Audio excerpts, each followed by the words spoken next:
Good afternoon and welcome to the New York City preliminary budget hearing on aging. At this time, can everybody please silence your cell phones? If you wish to testify, please come up to the Sergeant at Arms desk to fill out a testimony slip. At this time and going forward, no one is to approach the dais. I repeat, no one is to approach the dais. Chair, we are ready to begin. Thank you so much and good afternoon. My name is Crystal Hudson and I serve as chair of the Committee on Aging. Welcome to the committee's hearing on the fiscal 2025 preliminary budget for the New York City Department for the Aging, also known as NYC Aging.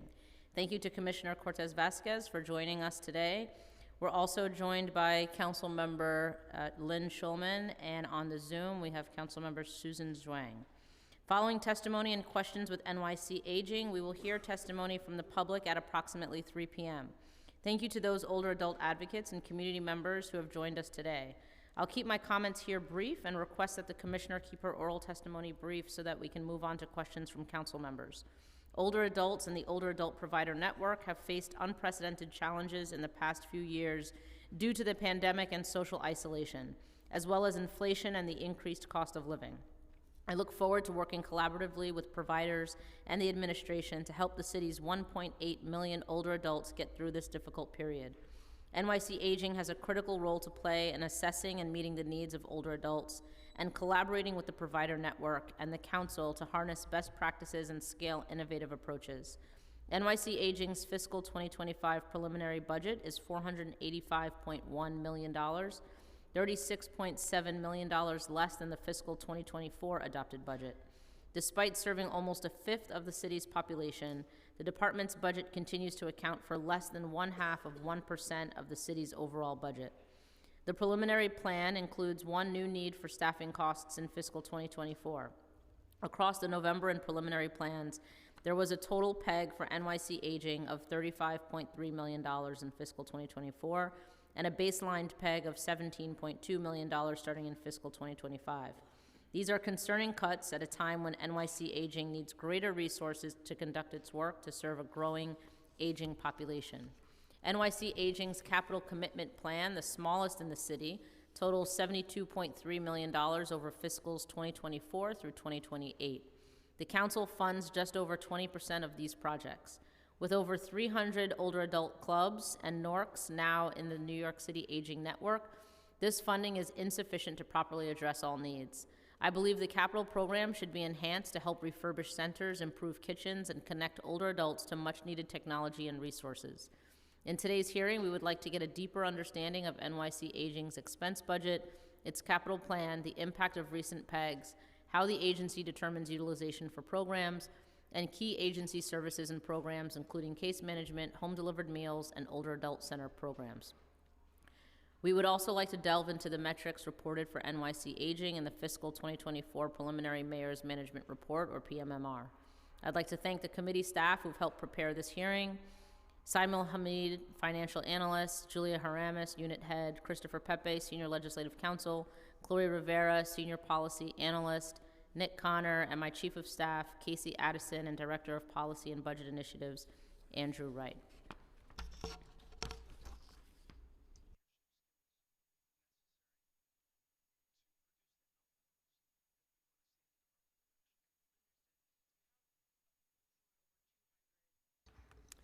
We will now turn to testimony from the administration. Will you please raise your right hand? Our witnesses will be Lorraine Cortez Vasquez, Commissioner for the Aging, and Jose Mercado, Chief Financial Officer, Department for the Aging. Do you affirm to tell the truth, the whole truth, and nothing but the truth before this committee and to respond honestly to council member questions? I do. Thank you.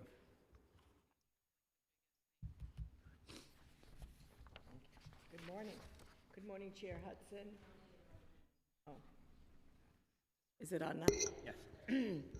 Good morning, Chair Hudson, Chair Brendan of the Finance Committee, members of the Aging and Finance Committee. As you know, I'm Lorraine Cortez Vasquez. I am the Commissioner of New York City Department for the Aging, known as NYC Aging. I'm joined this morning, as we've just been sworn in, Jose Mercado, our Chief Financial Officer. I want to thank you for this opportunity to discuss Aging's preliminary budget for fiscal year 2025.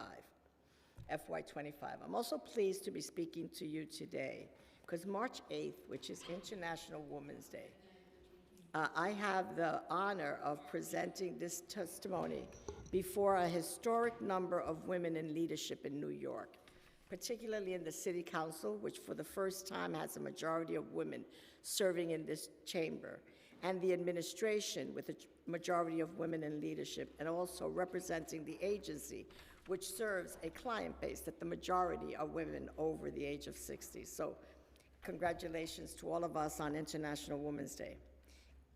Good morning, Speaker Adams. In addition to working to eliminate ageism and ensuring the dignity and quality of life of older New Yorkers, providing high-quality services and resources are among our top priorities at NYC Aging.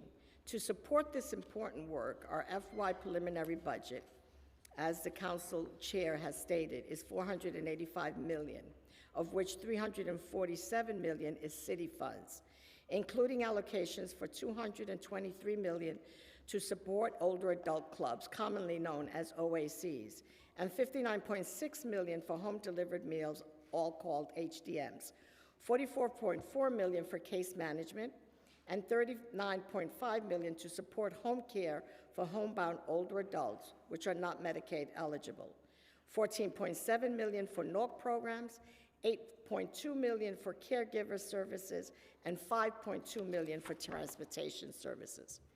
The past fiscal year has been challenging for the city financially, and New York Aging has worked to ensure we are prioritizing the needs of older adults and our core services while limiting the impacts of these challenges, like the various programs to eliminate the gap, the PEGs. We are pleased to see that under this executive budget, there are no mandatory savings exercise, and the previous PEGs were implemented without negatively affecting services to older adults. Nonetheless, we are keenly aware of the need for aging services, particularly in core services that are aligned with our community care approach, especially as the number of older adults in New York continues to grow. Because of that, we are working to ensure our state and federal partners share this financial responsibility to aging services in New York City. Despite these challenges, these past challenges, including, as I said earlier, insufficient state and federal funding, we are proud of the work that has been done along with a network of nonprofit partners in addressing some notable recent successes. One of those is that in September 23, we celebrated the first-year anniversary of the NYC Cabinet for Older New Yorkers. This effort continues to grow through a project with 24 city agencies and the continued support of the mayor's commitment to an age-inclusive city and interagency collaboration, which address the needs of older New Yorkers. In the past year, for example, NYPD has rolled out the assignment of older adult liaisons in every precinct and every police service area to better enhance public safety for older adults. Additionally, cabinet agencies work to create a public service campaign and training for city agencies on elder abuse and ways to recognize when an older adult is being mistreated. These initiatives break down communication silos between older adults, agencies, and also other agencies that serve older New Yorkers. And this is a budget-neutral process that happens through collaboration and the meeting of mutual goals. Another such initiative has been that in August 23, we worked with the mayor to host a series of older adult town halls at select older adult clubs throughout the city to ensure that older adults got the same access to city services when voicing their concerns about their community. Thus far, we've held 9 town halls covering every borough with the input from city agencies such as DYCD, DOT, HPD, PEU, NYPD, Department of Health and Mental Health, and the Department of Finance, as well as the Department of Education, just to name a few. We're excited to continue this kind of community engagement and are planning additional town halls throughout the city. I hope you can join us at some of these. Last summer and into the fall, New York City hosted our first ever Talent is Timeless competition for older adults, where we welcomed more than 1,000 older New Yorkers to showcase their artistic, musical, and performance skills. Every OAC had the opportunity to put forth talented older adults who competed at local, regional, and borough-wide competitions. The citywide competition was hosted at the iconic United Palace Theater in Washington Heights, home of the 2023 Tony Awards. That gave older New Yorkers a grand stage to shine. It was a display of talent and joy, but it also showcased that ability is ageless. Additionally, our ongoing efforts to combat ageism is a constant uphill battle. I was happy to write an op-ed which ran in the New York Times Ledger, the Queenstown's Ledger, we wish it was in the New York Times, the Queen's Curia and Noticias New York City regarding the pervasive ageism seen in the current presidential election. We look to the Council for assistance in standing up against ageism, which is the last critical social injustice discrimination with a level of acceptability. We need as many partners as possible to join us as we raise awareness to combat an injustice that affects an individual's self-worth as well as marginalizes an entire population. I implore each of you to raise your voice and write op-eds on this critical social injustice discrimination. We're also incredibly grateful, and I've said this over and over again, for the ongoing support of the City Council, which in FY24 awarded New York City Aging over $41.3 million in discretionary funding, allowing us to make even greater investments in often underserved or unserved communities. I'm going to talk a little bit about one of our signature programs called Home Delivered Meals. The program is a vital component of New York City's network of services. Home Delivered Meal programs not only provides meals to homebound older adults, the interaction with the delivery person for many clients may be the only direct human interaction for a day. Support our ongoing efforts to combat social isolation. Again, a critical aspect of our community care approach. This program continues to follow the strict guidelines set by the state and is open to those who meet those criteria.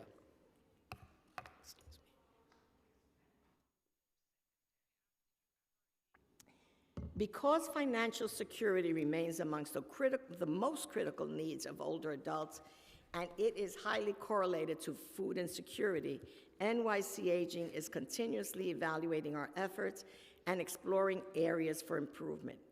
This includes enhancing meal options for recipients, embracing the diversity of our city by increasing the availability of culturally aligned meals, promoting uniform, high-quality nutrition meals. The current HDM RFP now includes a requirement for halal meals, which is indicative of our goals to further expand NYC Aging's commitment to cultural competency and religious preference.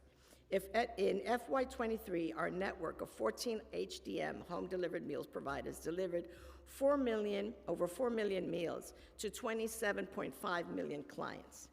That same year, we were thrilled to have announced a continued increase in the reimbursement rate for home-delivered meals, something that you fought along with us to get. HDM reimbursement rates from $11.78 in fiscal year 2023 to $12.78 in fiscal year 2024. Additionally, we're grateful for the partnership of the Council to support an important program by funding $3.1 million to replace 44 specially designated vehicles used to deliver these important meals. These are called hotshot vehicles because they have the ability to keep food warm and hot. We are pleased to report that all 44 hotshot vans have been delivered and are likely, as I am speaking right now, delivering meals to homebound older adults across the 5 boroughs. We welcome your critical partnership as we explore new options similar to this again this year. I'd like to also raise an ongoing issue which we have spoken about in previous hearings. Last year, we were informed by the New York State Office on Aging that managed long-term care clients, MLTC clients, should receive meals only through their MLTC providers.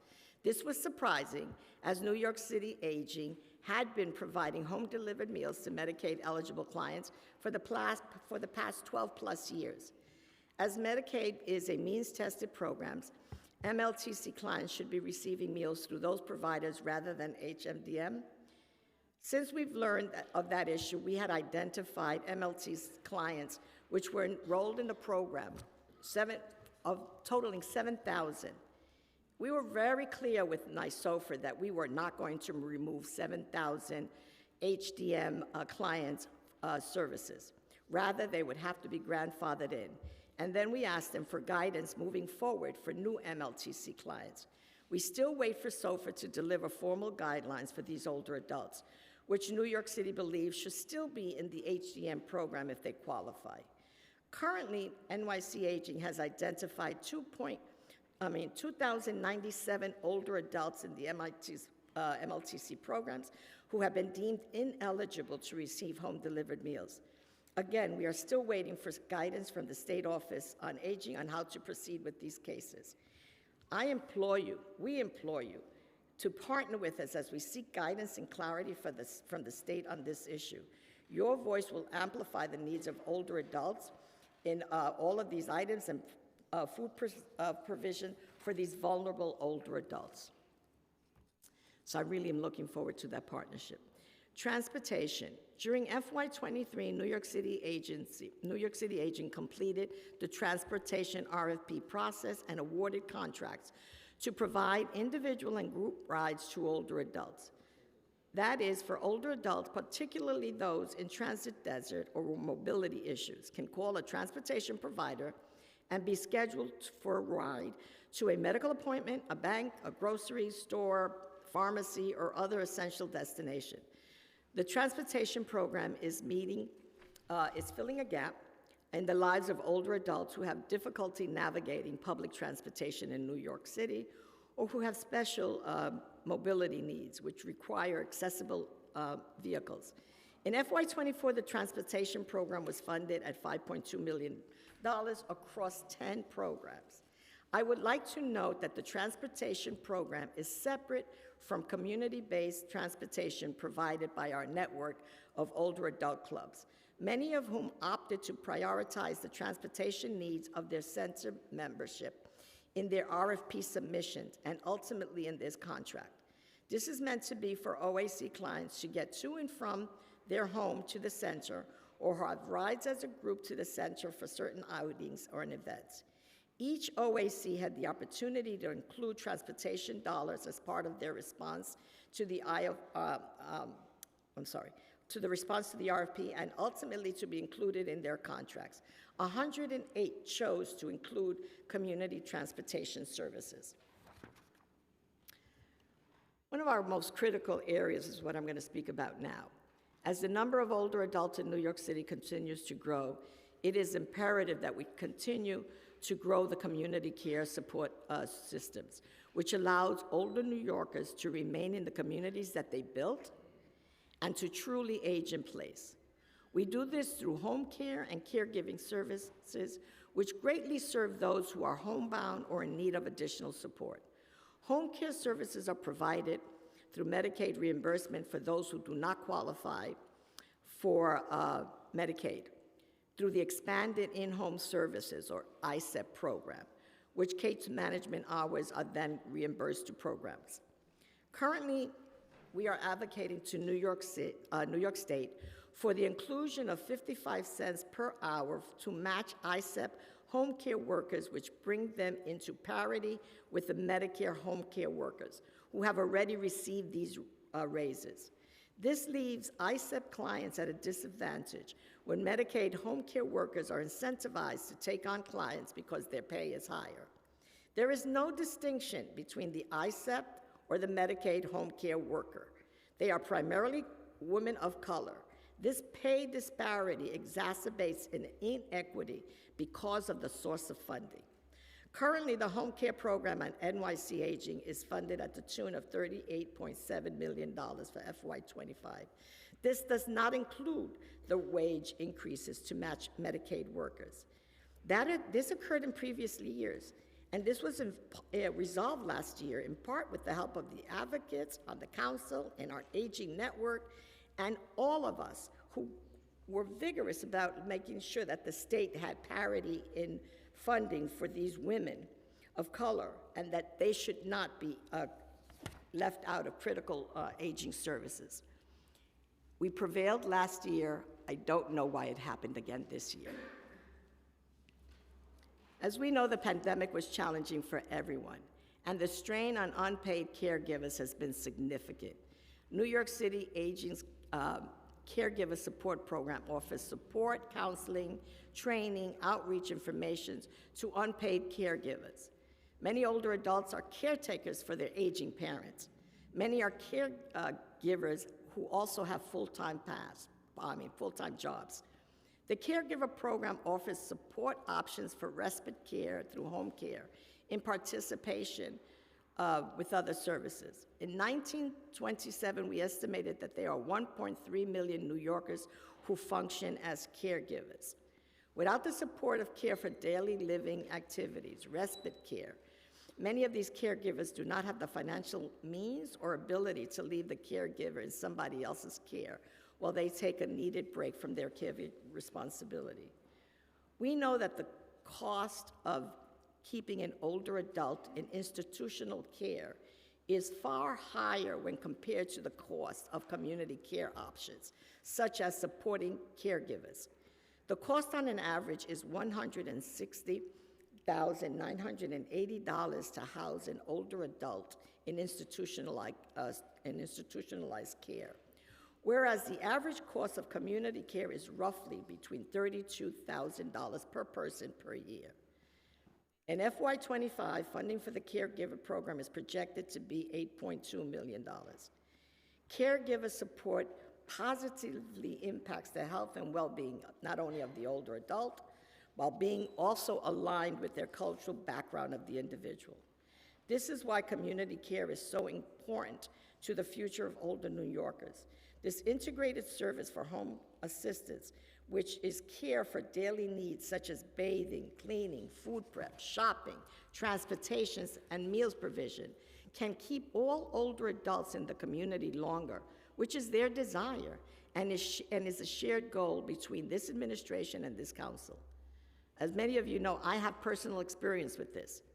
I have a 94-year-old mother who wants to remain in her home, who wants to go to the church that she's familiar with, to the community in which she lives, to hang out with her friends and her family and surrounding the community that she is.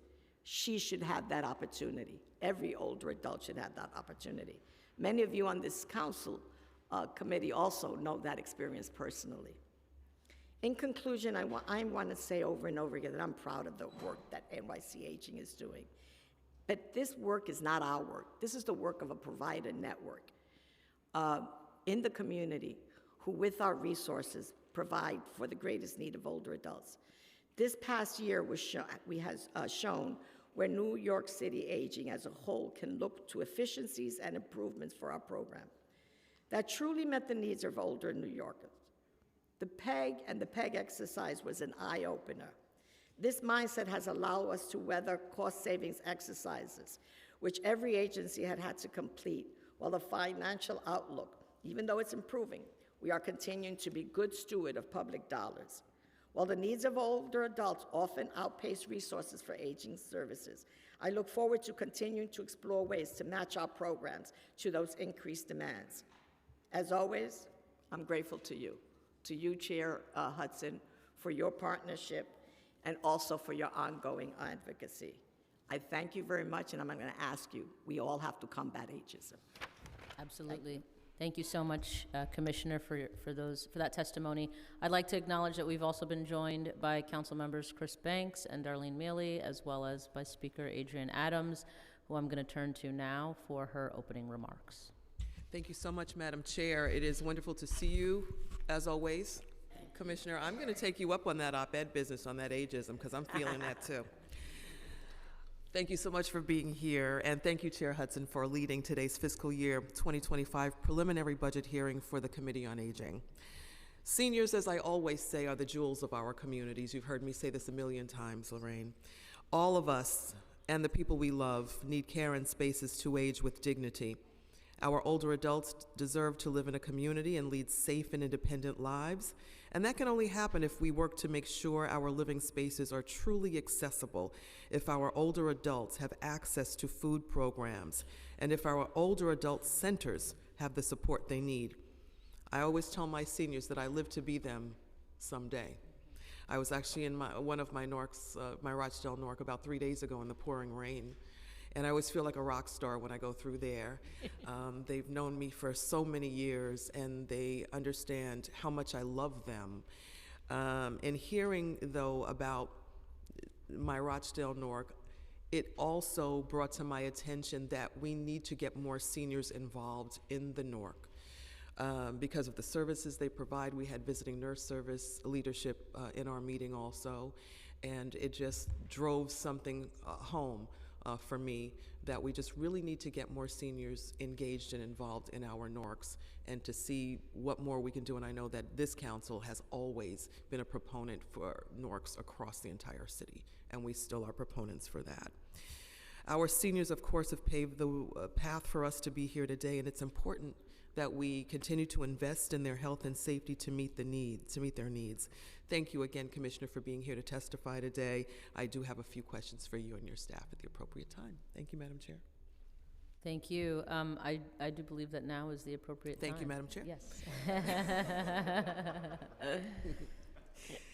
Let's talk about the home-delivered meals. Yes.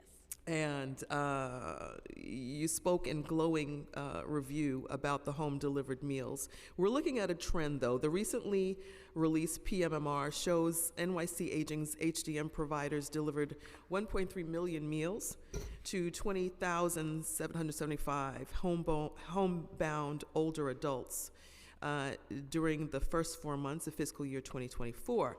This is just over a 2% decrease in the number of meals delivered and a 9% decrease in clients served when compared to the same period in fiscal year 2023. What were the factors that led to this decline in the beginning of 2024? Thank you for the question, because it is a question that we've been grappling with also. I believe that some of that is attributable to that we're unable now to absorb the clients that we had for the last 12 years, which were those Medicaid-funded clients. If Medicaid-funded clients only can get medically required meals through their Medicaid program, and home-delivered meals was a way of supplementing that. The state made us stop that, and as I said, 7,000 had to be grandfathered in. So there's over 2,000 of them now, almost 2,100 right now, who have been deemed ineligible while we're waiting for this guidance. So that is a contributing factor to that, all right, to that number disparity. Is there anything else, Jose, that we want to add to that? There's also a lag in invoicing as well, by 1 Right. month. So the way we look at services is that providers put in the data in the STAR system, soon to be called Vive, and then we compare that to invoices to make sure that there is parity and we can compare them. If they're not, then we have to go with the invoicing number. If the invoice is late, then we don't have exactly what their latest numbers are. I see. Okay. Would you also attribute that to the recent years, the trending?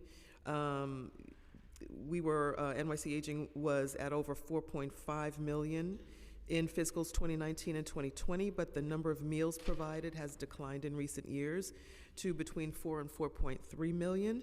Would that also, what you just stated, would that also be the factor of the number of meals trending downward in recent years? Is it all the same thing? Yeah, so I would say, for example, we've been looking at this data and we've been seeing, for example, HDM meals continue to go up. If we compare 2019 to current 2023 overall, we're basically close to where we ended up in 2019. So actually, if you look at 2019, which was $6.5 million, 6.5 million meals compared to where we're at right now, it's about trending. to where we actually were in 2019. So Yeah, it's we're about the same. 6.1 Right. now. So Okay, we're gonna trend right back close to that number, pre-pandemic, so.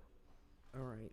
And could the commissioner mention as well, our data is missing all the MLTC clients. All the LMLTC clients is also missing. In 2019, that information included the MLTC clients, so. The 6.5 included the 7, those that I spoke about. Okay. Currently, is there a wait list for HDMs? There is no wait list for HDM other than where I have to then say to someone they can't get home-delivered meals, right? When the case management agencies are the point of entry for home-delivered meals. So they do a full assessment on an individual.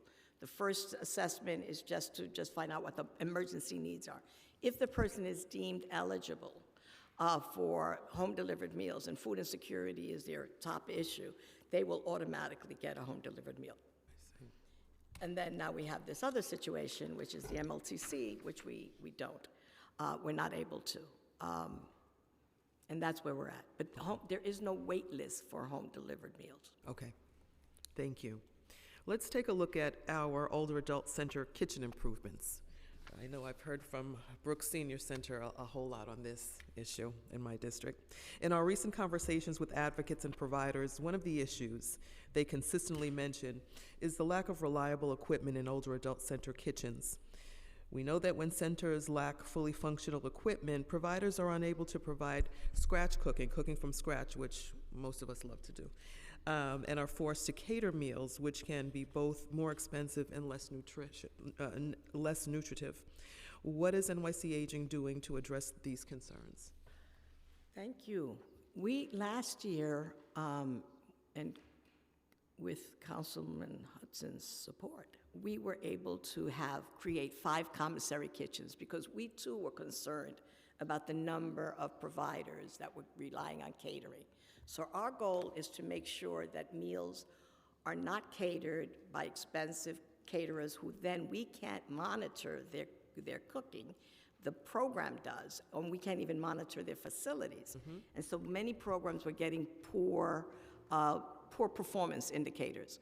What we did was create 5 commissary kitchens, which are older adult clubs themselves, gave them additional equipment. Some of them already had equipment, and what we did was expand those kitchens so that then they could be the caterer of choice from someone who already knows how to do this. And that is what we're doing now, and we are shifting more and more programs. The goal is to shift as many programs out of catering, from commercial caterers, to these nonprofit network provider caterers who can then provide the food. That's what we're looking to do as much as we possibly can. That process sometimes is challenged by, and we're looking at this now, challenged by religiously required meals, right? We might not have a caterer who has the capacity to do that wholesale. Fortunately for us, we have India House that can provide many of the halal food.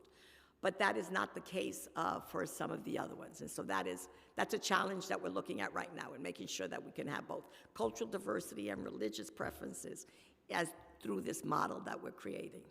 Okay.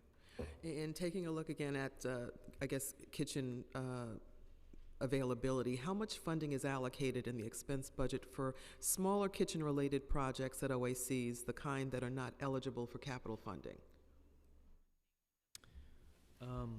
So what we tend to do is, I hate to say this, but as they come up, we then look at the need for the specific site, and then we fund it based with the current budget they have. So that's kind of so we look at really underspending in each budget, and allow them to then basically replace refrigerators, ovens, and things of that nature. It's basically a self-funded program. Yeah. Okay. All right.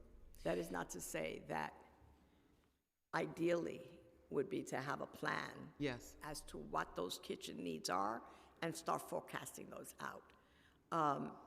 But also being realistic that we don't have a pot of money for that.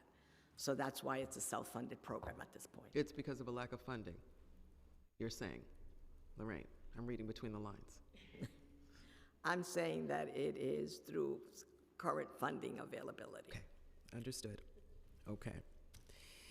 Let's talk about another one of our favorite subjects, private social adult daycare centers. And I am channeling right now the presence of my former colleague, Margaret Chin, of course.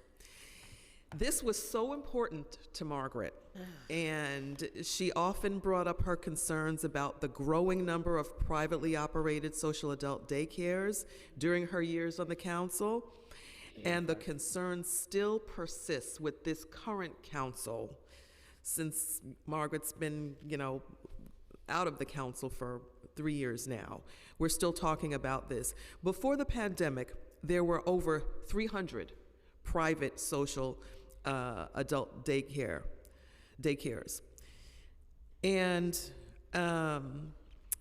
they exceeded the number of New York City Aging's older adult centers, or your OACs. I'm hearing from my colleagues that private SADCs across the city could be the reason for the reduced utilizations we're seeing at some of NYC Aging's older adult centers, as they're often very adept at enticing older adults with enhanced services and programs that many NYC Aging OACs are not able to offer them. So they are dangling, as Judge Judy says, that shiny red truck in front of our seniors, and our seniors, of course, are going for it. This is really concerning to us because we really want to see increased attendance at our NYC Aging centers. We know that NYC Aging does not have direct oversight of the private SADC programs, but under Local Law 9 of 2015, the programs are required to register with NYC Aging. Currently, how many private SADCs have registered with NYC Aging, and has this number been increasing in recent years? When we started, thanks to Councilmember Margaret Chin, that this was her signature program. Yes, she it created was. the Ombudsman program. We registered every older adult daycare center. And then the other thing that we've done is every year they have to register with us. And the longer they take not to register, we impose a higher fee on them. So we've been very rigorous, because this is revenue. Yes. For the city. We've been very rigorous in making sure that they are registered and making sure that they're registered for the second year. Do we have the number?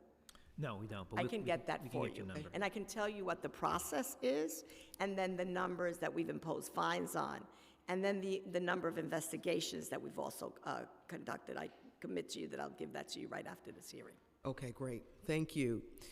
What's the budget of NYC Aging's SADC Ombudsman Office, and what are the goals and responsibilities of this particular office?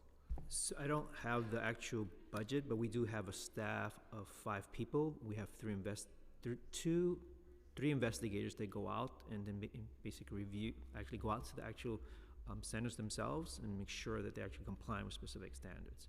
But we can give you that. Okay. Has, I guess along these same lines, has NYC Aging's SADC Ombudsman Office been receiving any reports or hearing about concerns regarding private SADCs? Yes, yeah, we do. Give us some details on that. We investigate those, and then we turn them over to the state, who has authority over those sites, and also who then basically adjudicates it. So you wouldn't be able to give us any specific details or accounts of? No, This- I'm sorry that I can give it, we'll want to try to get it now, but we did not have that information for this hearing. Okay. How many SADCs does NYC Aging operate?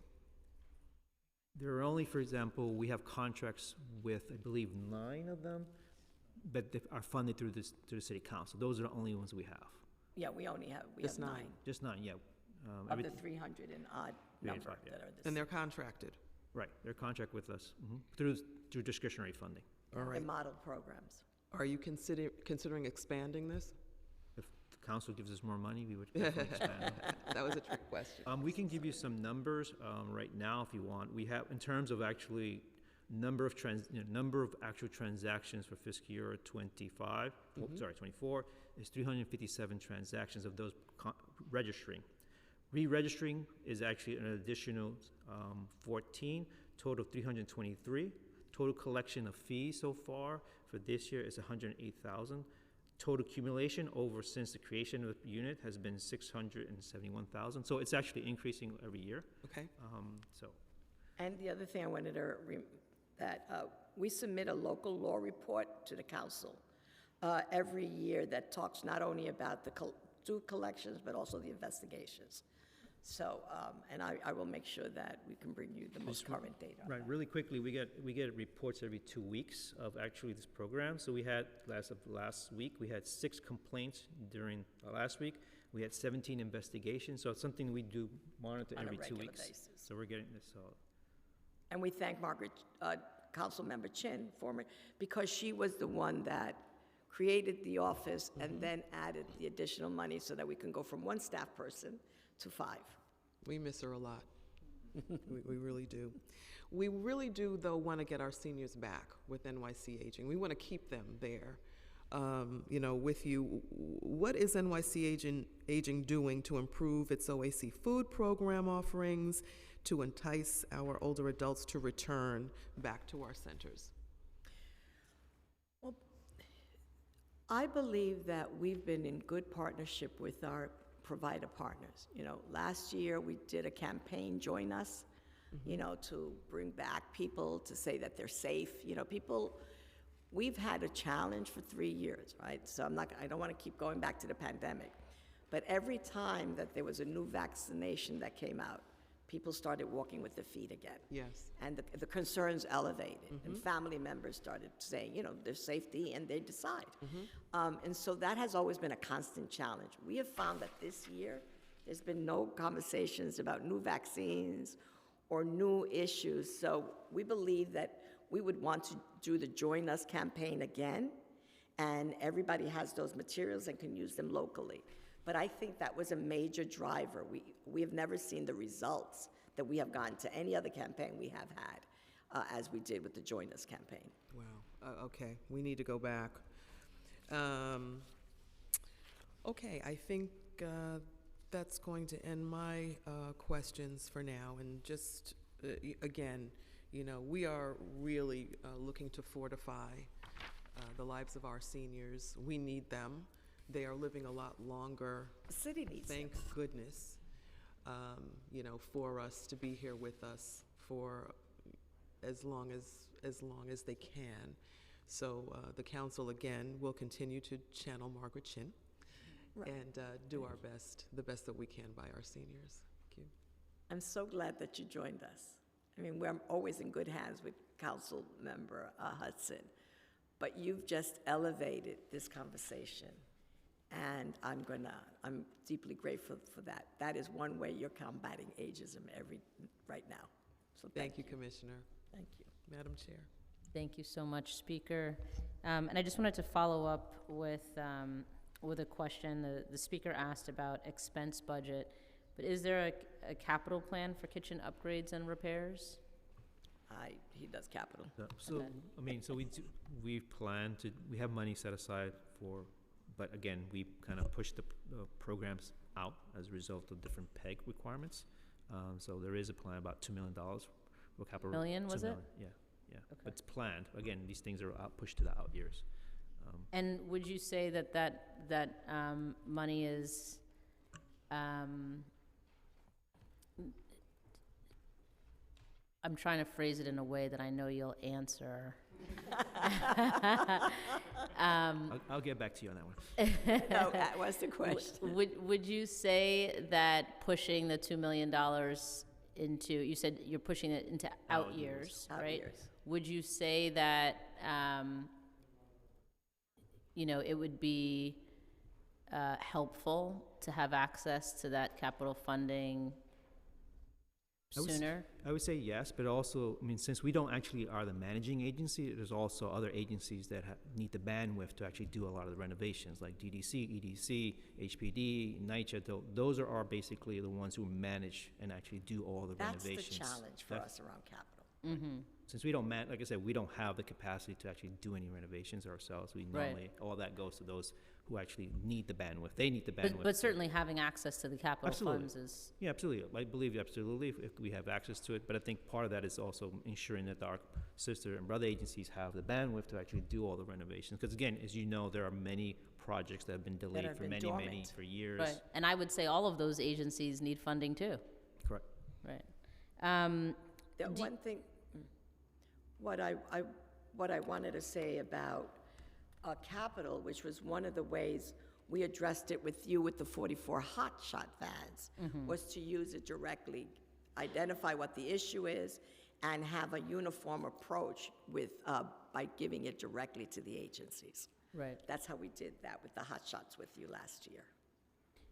Do you know how many providers have made requests for expense or capital funding for kitchen upgrade projects that NYC Aging did not approve? Right offhand, no, but I can look into see which ones. Right. Okay, so you'll follow up with us? And if you, for those that you did not approve, it would be good for us to also know why they weren't approved. And do you keep data on how I'm many? sorry, can you say that again? I was Renovation. writing the other one. Yeah, Renovation, how many kitchen. providers have made? Renovation. Renovation, kitchen, and everything. Mm-hmm. You got it? Yeah, Okay. Do you keep data on how many OAC kitchens are currently operating and how many are closed due to repair issues? yes, we do. We have that through our nutritionists. I don't have that number with me, but we do have that through our nutrition reports. Okay, so you can send that as well? The count for each would be great, for how many are closed due to repair issues, and versus how many are currently operating. And do you know the average cost per scratch-made meal? Yeah, it's $5 for, that's pure, just the meal itself, not the actual ancillary cost. That's $5 for non-catered and $8 for catered. If we had more commissaries, nonprofit commissaries providing those meals, that would also let us expand the number of meals. And do you provide the same reimbursement rate for both? No, for the nonprofit Non-catered catered versus meal. catered? The catered Yeah. meals, same. Yeah, it would be the same, Yeah, same. Okay, but it would be kept within the network. right, of course. Okay, so going to OAC PEGs, the November plan included $13.5 million PEG for older adult centers in fiscal 2027. The preliminary plan includes an additional PEG for OACs of $18.9 million in fiscal 2024 and $2.2 million in fiscal 25 to 28. Older adult centers are a vital resource and lifeline for many of our city's older residents, and we're concerned about the impact of a funding reduction on these programs, especially given that the population of older New Yorkers is rising. The city's population of older adults, which currently represents 20% of our entire population, will grow as the baby boomer generation ages. A 2021 CUNY Graduate Center study reports that the population of adults ages 65 and older in New York State will soar 25% between 2021 and 2040, compared to just 3% growth in the general population. And here in the city alone, the number of older adults is expected to jump 40% by 2040, especially as the speaker mentioned, people are living longer. How were these PEG amounts determined, and how does the agency plan to achieve these savings? What I can say to that at this point is, with the kind of review that we do on a regular basis, we could identify what are going to be the most pressing needs. We're talking about 2027. What can be done at that, what we do through that whole process is start looking at what the demands are and negotiate with our partners at OMB to make sure that they are also aware of what the growing needs are. We've gotten good support and cooperation from them when we've presented to them our needs and the growth patterns. So I would assume that, you know, if the city's financial situation, as it improves, those negotiations are ongoing, and that we can also show what those patterns of growth will be. Okay. How will older adult center capacity be impacted by this funding reduction?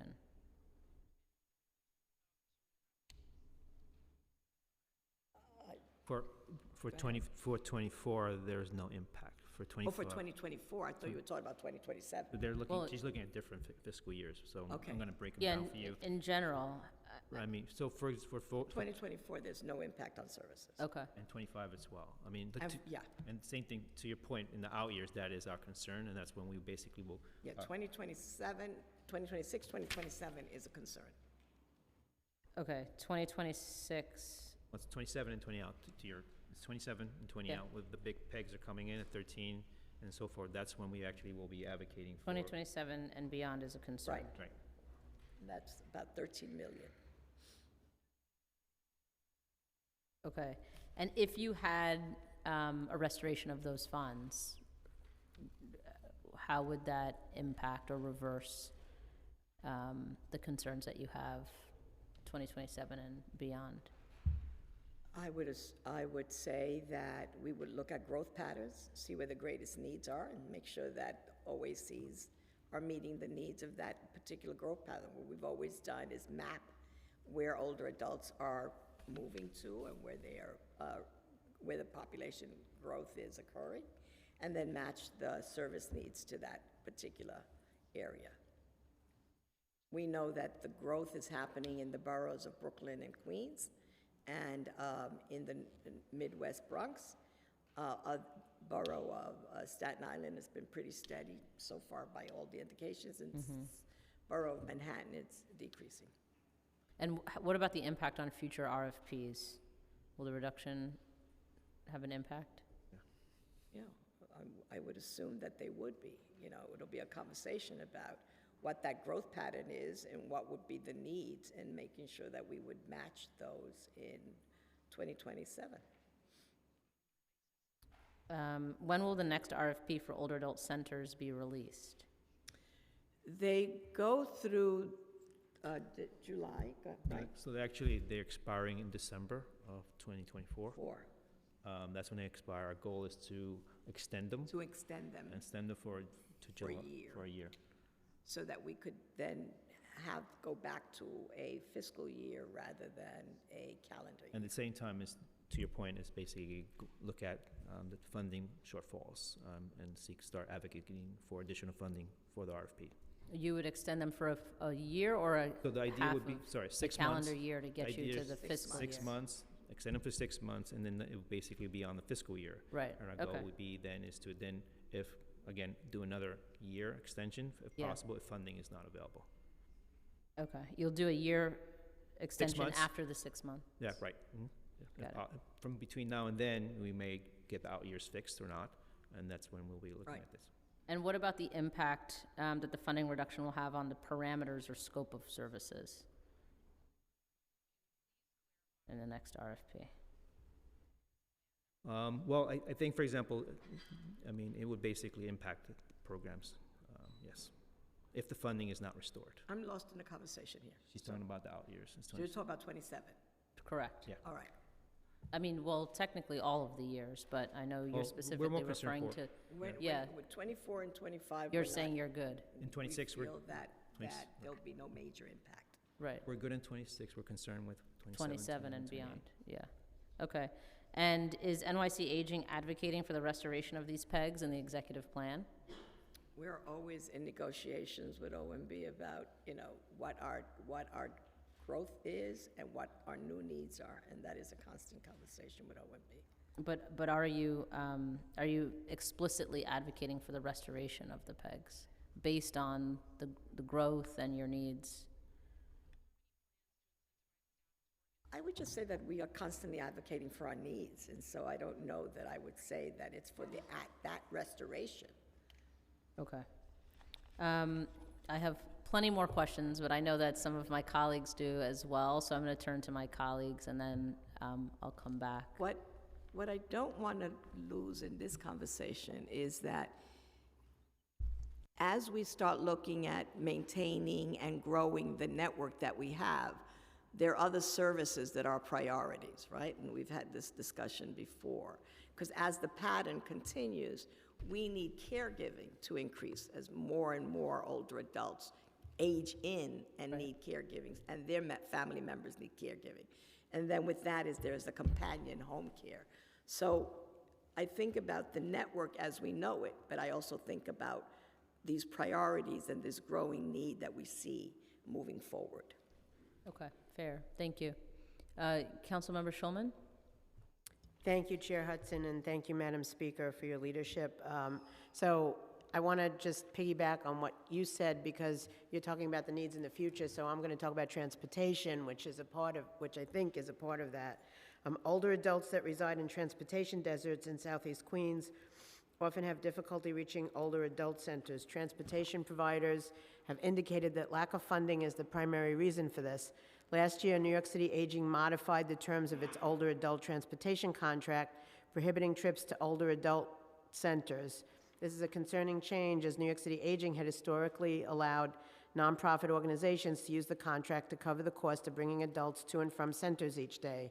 While only centers in Southeast Queens seem to have been affected thus far, older adults are concerned other transportation providers may face the same issue, and I have some follow-up to that too. But why did New York City Aging change its policy about the types of trips allowed under older adult transportation contracts? Two reasons, right? They are transportation deserts. And when those we've never prevented anyone. Okay. You have the ability, when you have your contract, to include transportation services for community-based transportation. So we've never prevented anyone from doing that. Of the 300 older adult clubs, 108 opted to put transportation into their programs. That is a local program's choice. And if they see themselves in a transportation desert, or many of their members have mobility issues. So we've never prevented that. What we did do, because many programs were just providing that kind of service and not a broader service, meaning group trips and transportation to other facilities for people who were not older adult members also. That's one of the things that we did. So to expand transportation services for older adults, not only those who were center members. May I continue my train of, okay. So let me, one follow-up I want to ask to that is, do the centers know they can opt for pulling in those trips? Sure. Okay. Sure. Under the current 108 chose to do it. Right, no, I understand. Under the current contract terms, what sort of trips are allowed and prohibited from the transportation contracts? Or it's just, Say that again? under the current contract terms, what sort of trips are allowed and prohibited from the transportation contracts? The transportation program, the transportation, it is trips to, I'll tell you in 2 seconds. It is trips to medical appointments, Okay. to grocery shopping. It is trips to pharmacies. It is trips for trips to other activities and events. There is no prohibited activity. The only thing that is limited, right, and has been quite limited, is that portal, what I call the portal to portal, from the senior center to my home to the senior center, because those community-based transportation programs, if you're in a desert, are provided by the local service provider. Okay, what is the current budget for older adult transportation? $5.2 million. I'm sorry? $5.2 million.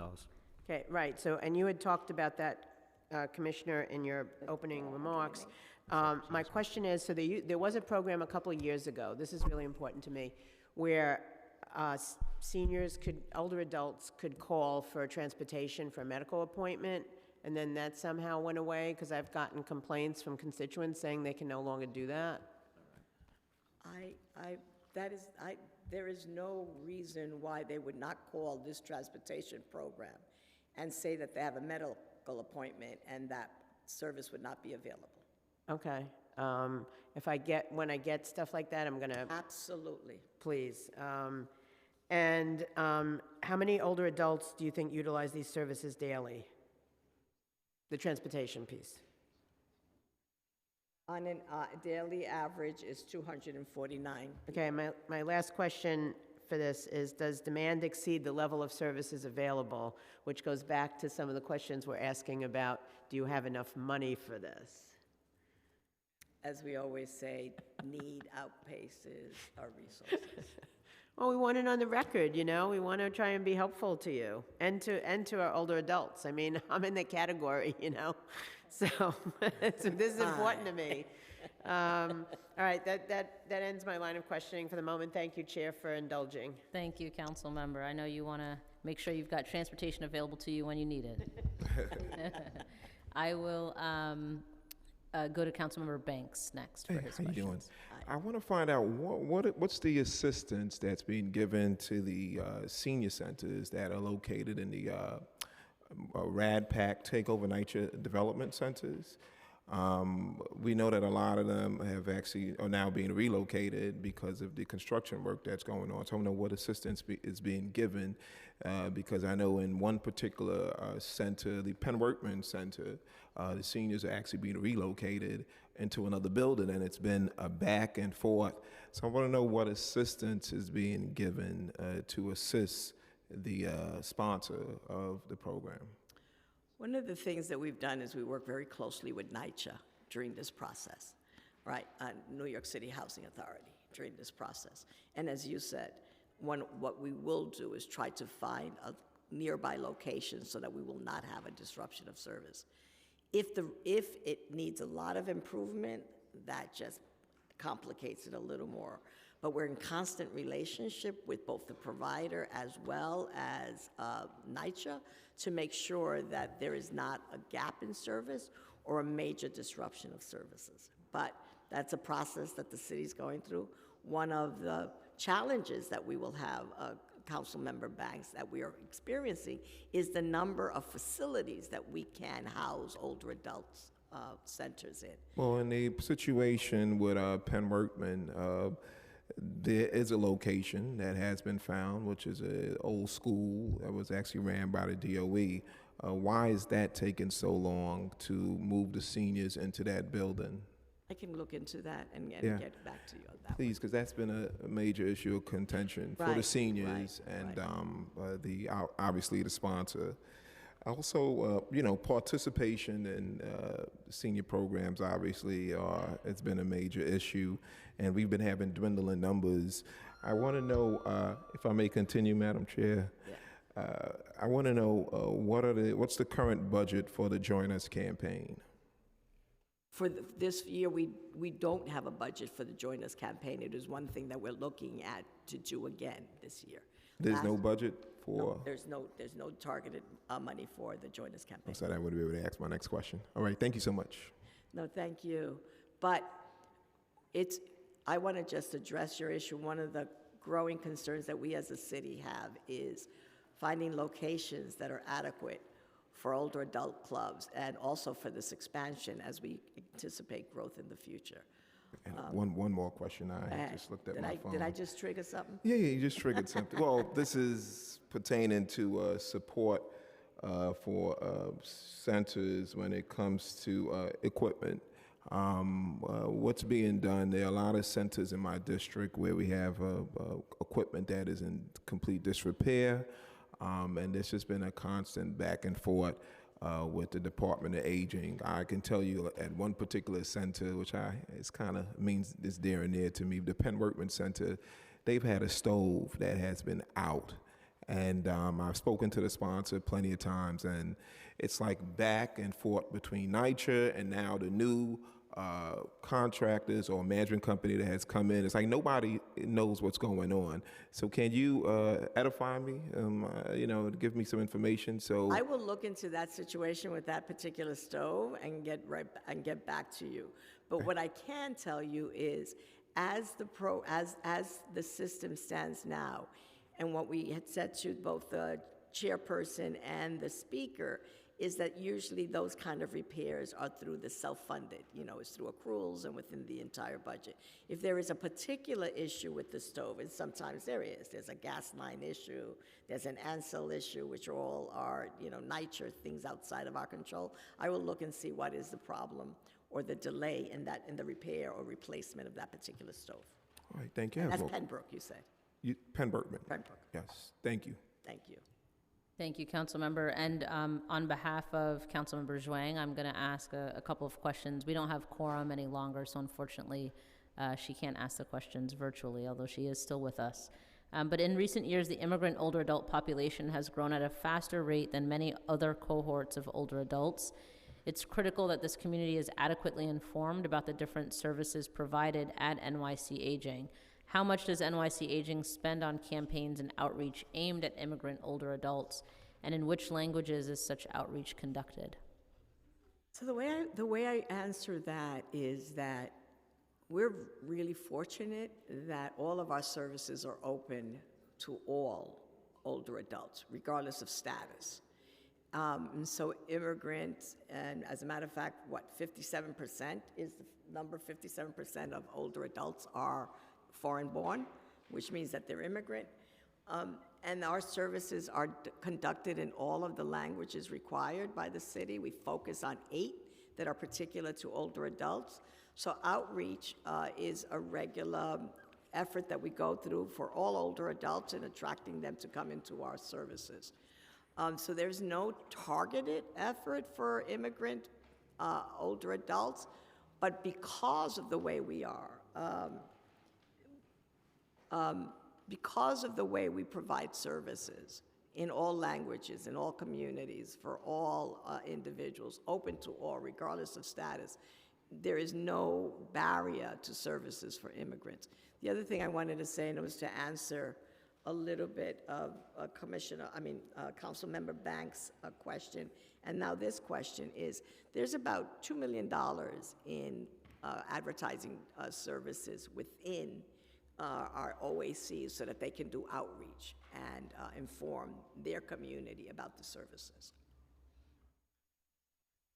Thank you. And are there any NYC Aging programs that cater specifically to immigrant older adults? And if so, well, you just answered that, but if so, what are they and what is the budget for each? I would say targeted communities. I can give you the budgets for those, targeted communities. And we also have programs that are specific to particular communities, like India House and Right. Chinatown Planning Council and Raíces, and several programs that are very, very targeted, and most of those populations are also immigrant populations. And so do you have budget breakdowns for? I will get you the budget breakdown by ethnically sponsored, Right. and then in large immigrant communities. Okay, great. Right. Thank you. And then now switching back to case management, PMMR. The recently released PMMR indicated there was a pause on the intake of new case management clients due to budgetary constraints. This is a vital program that assists older adults in getting connected to needed services and resources. What is the current funding amount for case management in NYC Aging's budget for fiscal '24, fiscal '25, and the out years? I can speak to you about 25, it's 44.4 million. I just want to be. Sorry, 44.4? 44.4 million. Thank you. Right, it's for case management. And we have, as of January, we have about 776 clients for waiting for full case management. I just want to be real clear again, and we've had this discussion back and forth over the years. There is no pause in case management. What there is in the process, you get the first telephone assessment to determine what your needs are. So every client gets that assessment. So what your emergency needs are. And if your emergency service is home delivered meals, that gets immediately turned on. Where there is a delay, or it's not even a pause, it is just a process of getting the full assessment for all the other services. But there are some people who are Waiting for that process. right. Right. And so, how long are those people waiting, on average, would you say?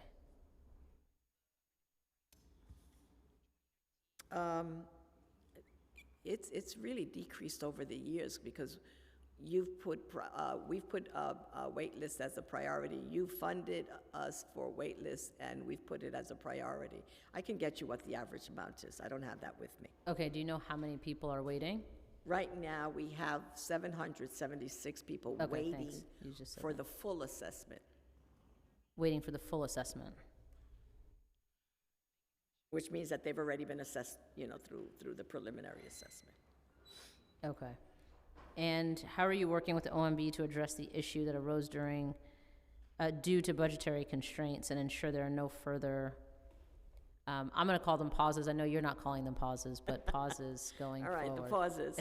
Go ahead. I mean, reminds me of, who was your fiscal staff person? We would always go back and forth with the definition of wait list. Are you how thinking of many Dan? are? Huh? Yeah, thinking of Dan. Yeah. Yeah, he's no longer on this committee, but Oh, no. Simon is your guy now. Oh, all right. So that we'll go through that definitional thing again.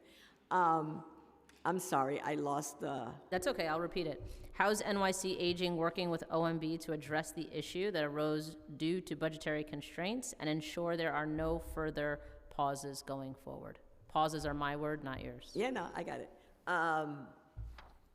As customary, we always talk to OMB about what our pressing needs are and where our gaps in services. We identify there may be some possible gaps in services and work towards, getting a new needs package to them. Okay, so is it safe to say you plan to advocate for increased funding for case management? It would be safe to say that our They needs. saying yes. Jose said yes. Okay, I'm gonna take the yes. I know, because it's part of our new needs request. Okay, great. Do you know how much additional funding is needed to adequately meet the level of demand? We put for $6 million. I think we've asked for, just for case management. Correct. Our new needs is much larger. Of course. For case management, I believe is somewhere between 6.5 million, Between 6.5 and what? 7. And 7, okay. And then the companion piece to that is the home care. Well, you're not asking me for that. So. You can tell me. We have the home care and we have the caregiving dollars that we're also. Yeah, what are those amounts? You give me a minute, I have it in email. Right, we're What was looking it? them I have it up. in my email, let me just give me a minute. You have it in your email? Yeah. Okay, I'll give you a few minutes, we'll come back to that. Right. What's the current case management ratio or the caseload of clients a case manager works with? I have that. Yeah. The ratio is, Current 1 to 58. yeah, I can't read. You guys are killing me with these little prints. The current ratio is 1 to 58, but it can go, it's one. To 58. One social worker to 58 58 clients. cases, okay, But the optimum is 1 to 65, okay. all right? And the range goes from around 54 to 71, I believe, of all of the nonprofit agencies that provide it. So 1 to, you said, sorry, say the range again for me? The range goes from 54 To 71, to 72, sorry. 72, Yeah. okay. Okay. You have the other numbers for home care and caregiving? So currently for caregiving, we ask for 7 million. 7 million, okay. For case management, we ask for 6.3, the commissioner is correct. 6.3, you said? Yep. Okay. For transportation, we ask for an additional $604,000. Sorry, can you just move the microphone a little closer? For transportation, we ask for an additional $604,000. 604, okay. And home And then care? we've asked for, we didn't ask for home care because home care is something that we're basically trying to get the state to fund. Okay, They're also, I mean, if you heard in the testimony, remember there's the COLA piece that we're trying to get them to fund. We're trying to get the COLA, we're trying to get the salary parity. So okay. But I don't want to be out of order here, That's okay. but I need to say that these services, over time, these services are paid. 3/4 of all of the aging services, más o menos, more or less, are funded by city tax levy. Right, Where we have a real shortfall that we can see, is in state funding. And we need to really strongly advocate that we get the fair share of our state funding. And we've been at that, and we've met with all of our assembly members and key state senators to basically say New York is being shortchanged. Right. In terms of, if it were it's based on population, we would be getting 47% of the funding. With those federally designated dollars that come through the state, Wait, sorry, you're saying we're only receiving 47%? yeah, State dollars coming through? they'll dispute and they'll say it's 45%. I'll take 45%. Okay. But what we're receiving is far less than that for the state money. Where the federal money that they just are passed through, we get our fair share, somewhat of our fair share. But with the state funding itself, we are getting woefully underfunded. Okay. So a lot of our needs are also cannot be met. I mean, the city has been basically covering all of the costs and the increases for all of the support that we've gotten together. And Margaret Chin before you, but we've not seen that same pace of growth in the state funding. I see. Okay. I will ask you a ton of questions about that offline, but I do have questions about that, so I will definitely be giving you a call. But a recurring answer given at various hearings regarding the pegs imposed by the mayor is underutilization. The information my colleagues and I receive is that there is underutilization of services and programming, but we have not been provided a lot of specific details on how that's been determined. What is the process and metrics NYC Aging uses to evaluate and determine utilization at older adult centers? You know, I've been talking about underutilization, performance underutilization, for the last 4.5 years. And the reason for that is because we have found that we leave money within the network for underperformance and underutilization, and it has gone from $15 million in 1 year to about $46 million in another year. 46 or 426? 46. Okay. All right? Let me look.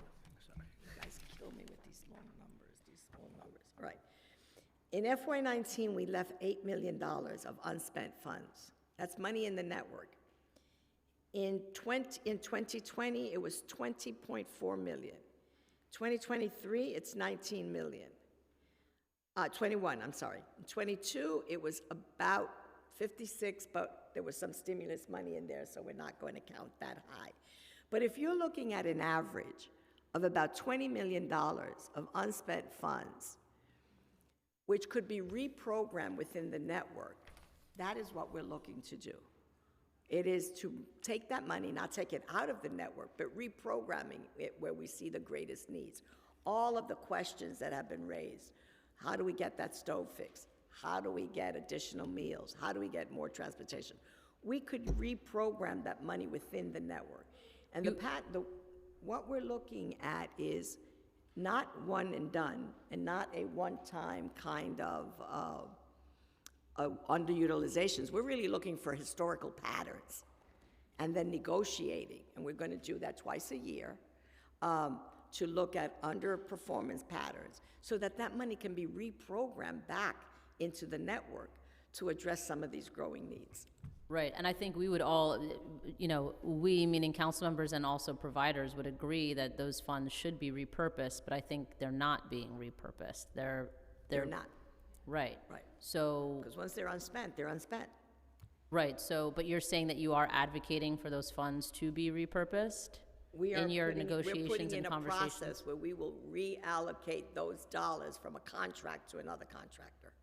You're saying that process exists, or you're looking at ways to make that happen? Process. Now, we've never done that. Okay, but you'll be doing it for the next fiscal year? Right. Okay. I'm gonna hold you to it. Yeah. As best I can. And we will give you updates on how it was done, who is affected, and where we are going to redeploy those dollars. Yeah, because I believe this is full transparency. totally, and I think that is the best use of funds. That if they're not working in one particular area, shift them to another area that is being overutilized or doesn't have the capacity. But I think what we've seen from the administration generally is that they take you know, they see funds that aren't being utilized in one program area or one budget line, and then they just take them out, rather than looking at other areas or budget lines that are, you know, beyond capacity. So I'm glad Our goal that, is to put it right back in the network. right, And that is not to say, I want to be clear about this, because we're, you know, we're looking at this as a process, right? Right now, and planning it out. But I've been talking to providers about this for 4 years. I was just saying, I don't know how, we cannot keep doing this. right, Because it's hard to ask for new needs right. when we have this amount of unspent dollars, right? Understood. And so what we're looking at is, and it doesn't mean that once it gets out of your budget, you can't get it back if you don't increase. That'll be part of the calibration, right? But the goal is to put it where it is needed at this particular time. Right. I just want to acknowledge that we've also been joined by Councilmember Brewer. Is the utilization only based on meals served? And if not, what else is it based on? And are there, No, we're gonna look at all programs. okay. So, And are there weights given to the different components?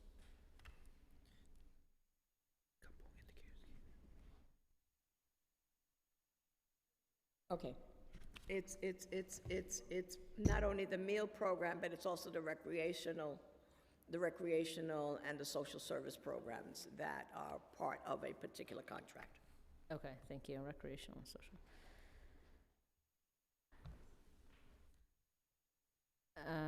How often does NYC Aging reallocate resources across its provider network? And you're saying that hasn't happened to date, but it will, right?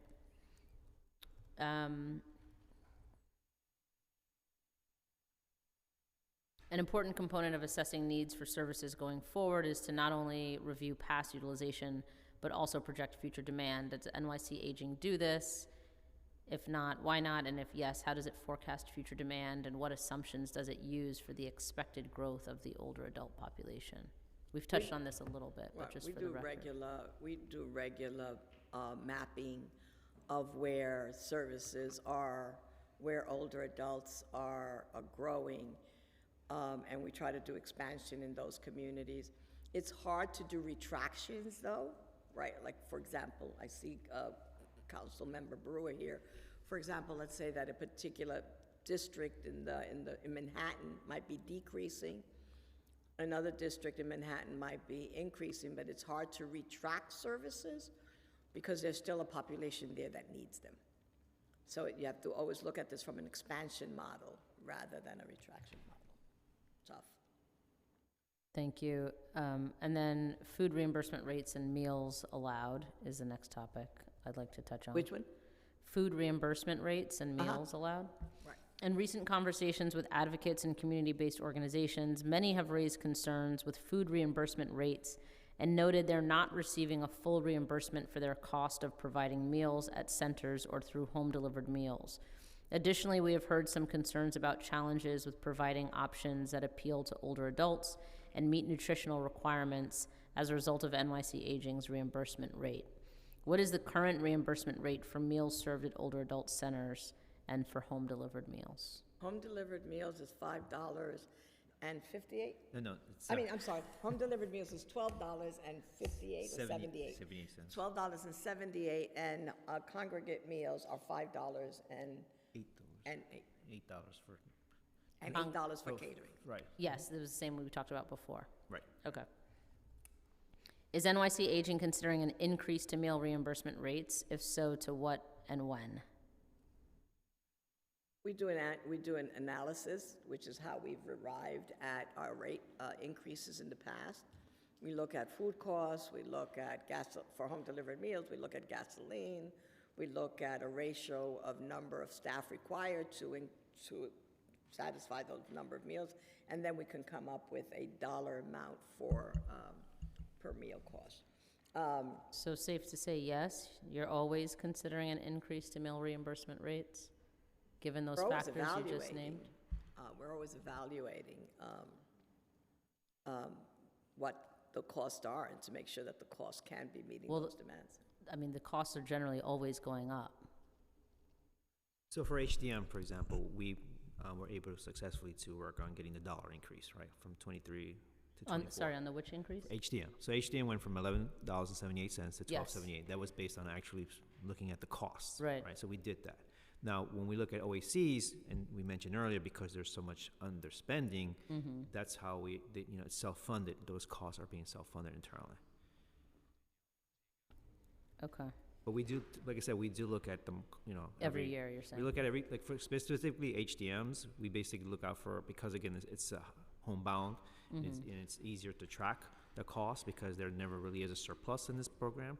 And so we're basically looking at costs every 6 months. We send out a survey, look at the cost, we go back and figure out what the total need is, and then go from there. OACs, we've done the same thing, but unfortunately, because of the underspending and those areas, that's, we don't actually get an increase in the meal cost. But again, a lot of it's self-funded. Do you do any regular surveying or consultation, I would say, with providers to ensure they're able to provide nutritious and culturally competent meals that older adults actually like while keeping within the meal reimbursement limits? We have a very robust nutritionist unit, who works very closely with the OACs around nutritional services, both not only in the preparation of meals, in cost management of meals, but also in terms of cultural competency, and they try to do, some comparison of what the nutritional value would be based on what the cultural preference is. So there is a robust, ongoing communication and with our programs and the nutritionist unit. Does NYC Aging allow older adult centers to provide grab-and-go meals?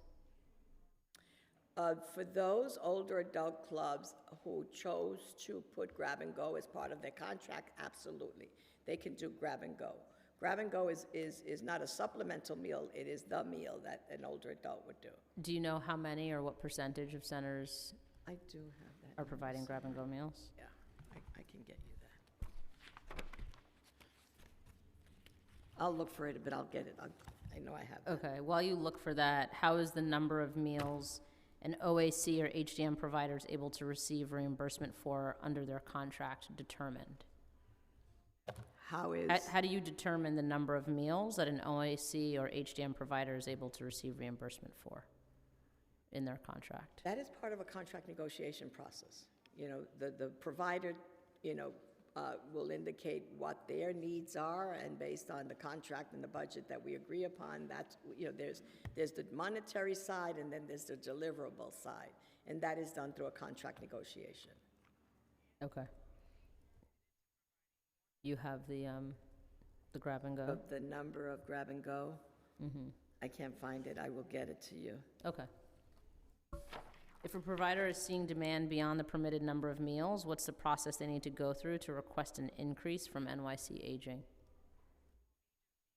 So for HDM, we spoke earlier, we do that needs assessment every 6 months, and then basically look at whether there's a need for additional units, and that's how we propose it. Now, again, with OACs, because again, there's so much surpluses, we then basically allow them to come to us. We tend to look at the OACs around April, and look at exactly where their needs are. So if someone's actually providing more meals and they don't have the budget, we add additional funding to cover that. Okay, thank you. Does NYC Aging allow OAC providers to receive reimbursement for multiple meals a day, for example, breakfast and lunch? There's some contractors that have more than one meal in their budget, and those are available to them by contractor. Do you know how many? I can get you that. Okay, I'm and sorry. and also not just the number of contractors, but also how many meals, if it's 2 or 3? I want to go back and address grab and go for 1 second. Sure. A lot of our meal programs are dictated, our meal policies are dictated by both the state as well as the federal government and the Older Americans Act. Right. The Older American Act, the mandate is 1 meal per day. And they're looking at now with the reauthorization of the Older American Act to include grab and go, but they're also limiting the number of grab and go to 25%. So we would have to look at that in terms of our whole network and see what that reflects. Okay, understood. Thank you. How long does the process of reimbursement typically take for OAC and HDM providers? As soon as they submit their invoices. We have a payment stellar record of, it's anywhere between 7 to 10 days. We have 30 days to reimburse people. The issue for us, as you've heard me say over, is if you submit your invoices, with the exception if there's problems or corrections Right. needed in that invoice, a complete invoice can be reimbursed in between 7 to 10 days. Yeah, I mean, just to be fair, a lot of the feedback that we hear about reimbursement is that it is stellar in your agency, so thank you for that, at least for paying Yeah. people on time. Yeah. Jose has a mantra that before I hired him, that he said if they did the work, they need to be paid on time. Right. And that's one of the things he Yeah. really lives into I that. wish the whole city paid as quickly as you all do. Yeah. How many meals has NYC Aging reimbursed so far in fiscal 2024? And if you can also tell me how many meals are pending reimbursement, that'd be great. So right now, for OACs, we provided 3 million meals. For HDM, we provided 2.1 million meals. That's the 6 months. Sorry, how many for HDMs? For HDM was 2.1 million meals. 0.1, That's okay. This is 6 months numbers. These are 6 months, which is as of January. Right, as of December. January. Or- yeah. Yeah, January. Yeah. Okay. Yeah. January? Yeah, January, Okay. sorry, not 7 months. 7 months. Do you know how many are pending reimbursement? How many meals are pending reimbursement? There should be none. So you should know, for Great. example, right, what we've done, for example, there's a migration happening between Accelerator and Passport. So all providers were instructed to submit every single invoice that was outstanding by February. Okay, All right, so as of right now, there should be no invoices outstanding that came in that we didn't pay. got it. So there may be 1 or 2 that we had to reject and send back, but most of them are really discretionary. Okay. I don't wanna, but yeah. Okay.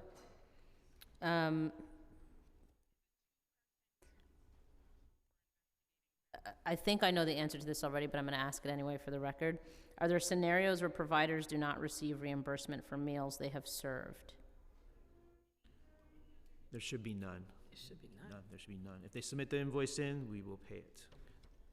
If No. the invoices matches, No. if the invoices Right. matches the client data system, there's absolutely no, and there's no discretion or, I mean, no, if it doesn't calibrate, then there's a question. But other than that, there should be Right. none. So we do, Commissioner said, we do pride ourselves in ensuring payments are made on time. We do look at every month to find out who's outstanding in invoices.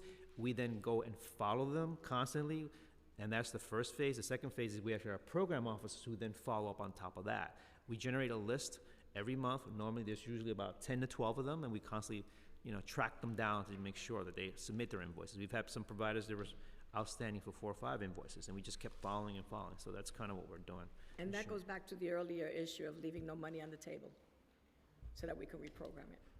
Got it. All right, switching topics now, again. The preliminary plan includes an additional $1.2 million in fiscal 2024 for personal services expenditures. How many positions does this funding relate to? And are the positions currently filled? We have, our head count is 332, and we have 22 vacancies at this moment, 332 with 22 vacancies. with 22 vacancies, yeah. And the vacancies are at different stages of recruitment. Of hiring and everything, okay.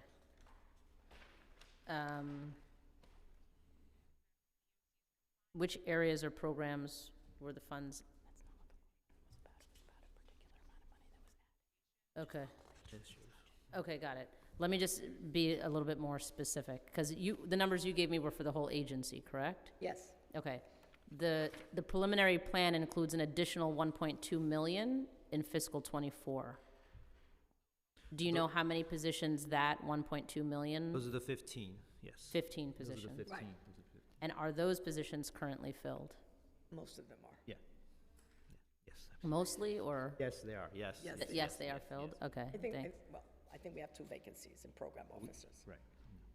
Yeah? Yeah, yes, yes. And which areas or programs were the funds added? they really are across the board. They're Across the board throughout the across agency? board. Yeah, throughout the agency. Okay, maybe you can just follow up with the specifics for us? Right. And there is no headcount added with this funding. Do you know why? Right. Is the budgeted headcount already included in the baseline? I believe so. No, No? no. This is this is the 15 that come in, the 15 that go out, then we go back to the OMB and ask for the 15 every year. So we have the funding, not the headcount. This was part of our growth in 2020, 2021. And these Thank you. 15 positions were allocated, and then they get funded for a particular period. Right. And we believe that they will continue as part of our negotiations with OMB. Okay.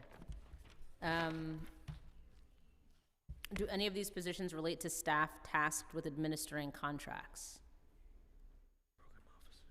Most of our staff goes through program officers and things of that nature. All of these were related to the growth in the OACs and the contract management process, if that's the question, if I'm understanding the question correctly. Yeah, just whether they're tasked with administering contracts or So not. we'll get you the list, like you mentioned. I'll Okay. get you Yeah. right. And then this goes back to your earlier point about having to ask, 15 in, 15 out, always having to ask for the 15 since they're not baseline. But how do you plan to keep these positions in the out years since the funding was only added in 1 year? I have confidence in the contract and the negotiations with OMB. Okay, so you're relying on OMB. I believe that OMB knows that the growth and the need of this agency, and they've honored it all along, and I have confidence in that. Okay. Do you think we can get OMB to baseline those positions? I have to look at it as part of a total package, I'm sure. Yeah. I mean, but if they're giving you the money for it year after year, I would assume, That's a possibility. yeah, okay. The preliminary plan also includes a rollover of $651,690 in unspent federal dollars from fiscal '23 to fiscal '24 for the Silver Corps program. Okay. What is the total budget for the Silver Corps program in fiscal '24 and then fiscal '25 and the out years? I will get back to you on that. I mean, because it varies from year to year, so. Okay. Do you know the funding sources for the program? AmeriCorps. Federal. And why was there unspent funding in fiscal '23? It was startup year. Startup? And do you know the total capacity or number of slots for the Silver Corps program and how many older adults are currently enrolled and whether there's a waiting list? The 3-year goal is 250, and we're currently at 89. Sorry, you said 250 or 350? 150, 250, and you're currently at 89. right. And the program has two components. One is the voluntary component, And and one one's is the the paid. training and certification component. Do you know of the 89 where they fall in those two programs? The 89 it's in the certification process, and we're looking to place them in their volunteer positions right now. So no volunteers? Some of them have been, but the lion's share is in the certification and training Okay. process. Okay, I'm going to jump to OAC attendance. In discussions with providers as well as some of my colleagues, I understand there's very little consistency when it comes to the sign-in policy across OACs. I've heard that at some centers, older adults are required to sign in only when they receive a meal, while at other centers, they are required to sign in when they arrive at the center and when they participate in each activity. What is NYC Aging's official policy on tracking center attendance? Every older adult who comes into a center is to be signed in So when they walk through the door? when they walk through the door. They might have an additional sign-in because they report that for activities. But as they walk in through the door, they have. And many centers have a scanner that they also use as a, Do you know that how will many read centers have that scanner? I don't know that right now. I'll get that to you. I don't know how many. Okay. And do you require providers to maintain sign-in sheets for overall attendance? It's the sign-in sheet or the scanner, right? But that's a requirement. Okay. And do you require attendance for specific classes or services? Or is the only requirement if the person is coming through the door? The program has the responsibility to then come up with a process to indicate how many people are participating in those other activities. Okay, so you leave it up to each center. And how does this information factor into determining utilization at older adult centers? This information goes into what is currently called the STAR system, which is a client-based data system, which indicates the service, each client and the services that they receive. That is being migrated now into a system called Vive, which is, again, it'll be a client data system that the program then reports to us on a regular basis. How many people are participating and what services they're participating in. Okay. Is there any reason why you, how might you account for the inconsistency across different locations for how folks are? You know, I don't think of it as an inconsistency. You know, maybe people have different practices. We know what the standards are. We know how we inform you, how you are to report to us that clients are coming. You have to have a data collection system that has integrity, and that then it's used to be reported into the main client data system. How you, as a contractor, choose to operate your business, we give you guidelines, we give you some best practices, but how you implement that is up to you. All right, and you know, we keep going back to, we can't tell you exactly what to do, how to do it. That's why you have a contract. Okay.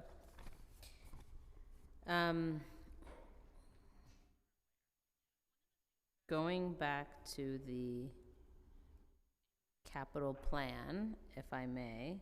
The what plan? Capital Oh, plan. the capital, oh, that's Jose.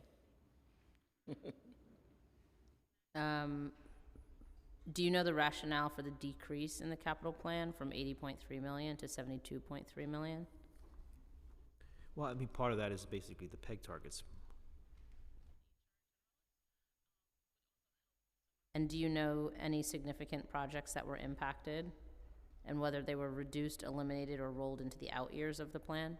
Well, there are a lot of projects that were just pushed in the out years. Out years, okay. And how are you prioritizing capital needs requests? Well, I think, for example, as they come to us, we'll look at that's the list we're going to get you. right? Okay. That's what we're going to get you. We'll let you know which one. But for us, it's physical plant and anything that prevents provision of services. That's how we would prioritize. It's health and safety.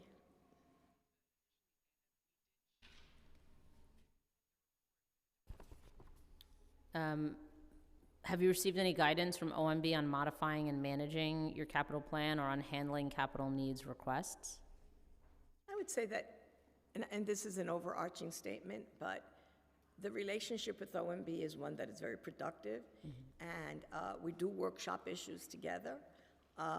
They're an oversight agency, but they're also a partner in helping ensure that our service needs are met, including capital. And then your fiscal 25 preliminary capital plan includes a $3 million commitment in fiscal 25 for the New York Change Project. The total funding across fiscals 24 to 28 is $7.3 million. Can you provide us details as to the scope and timeline of this capital project? Mr. Leonard Cabal. Oh, this is a long-standing issue that was funded multiple years ago by Council Member Melissa Mark Viverito. And it is still an issue that we rely on our sister agency, DCC, to implement this, and that's the process that we're going through right now. This was a project to install an elevator. It was then impacted by One elevator? an elevator, and to fix the first floor. And then it was impacted by one of the hurricanes. I can't remember if it was Sandy or one of those. Okay, That then had compromised the foundation even further. I see. So it's just become a complicated piece, and it's been on the books since Melissa Mark Viverito was council member. Okay, but that money is with DDC or with you all? It is with DDC. DDC. They're the ones who Right, actually I mean, we have a capital budget, but it's Right. all managed by someone else. Right, are of course. managed by someone else. Okay. Do you know, what location is the elevator on the first floor? It's the 109th Street location. I don't know, I don't think anything, yeah, Is it at OAC at 109th Street? yeah, Okay. on 109th, between Leonard Cavell, Are they- yeah. Are they currently able to get to the upper floors of that There is an facility? elevator there now. Okay, so it's to upgrade or fix the elevator? Yeah, I think it was Okay. upgraded.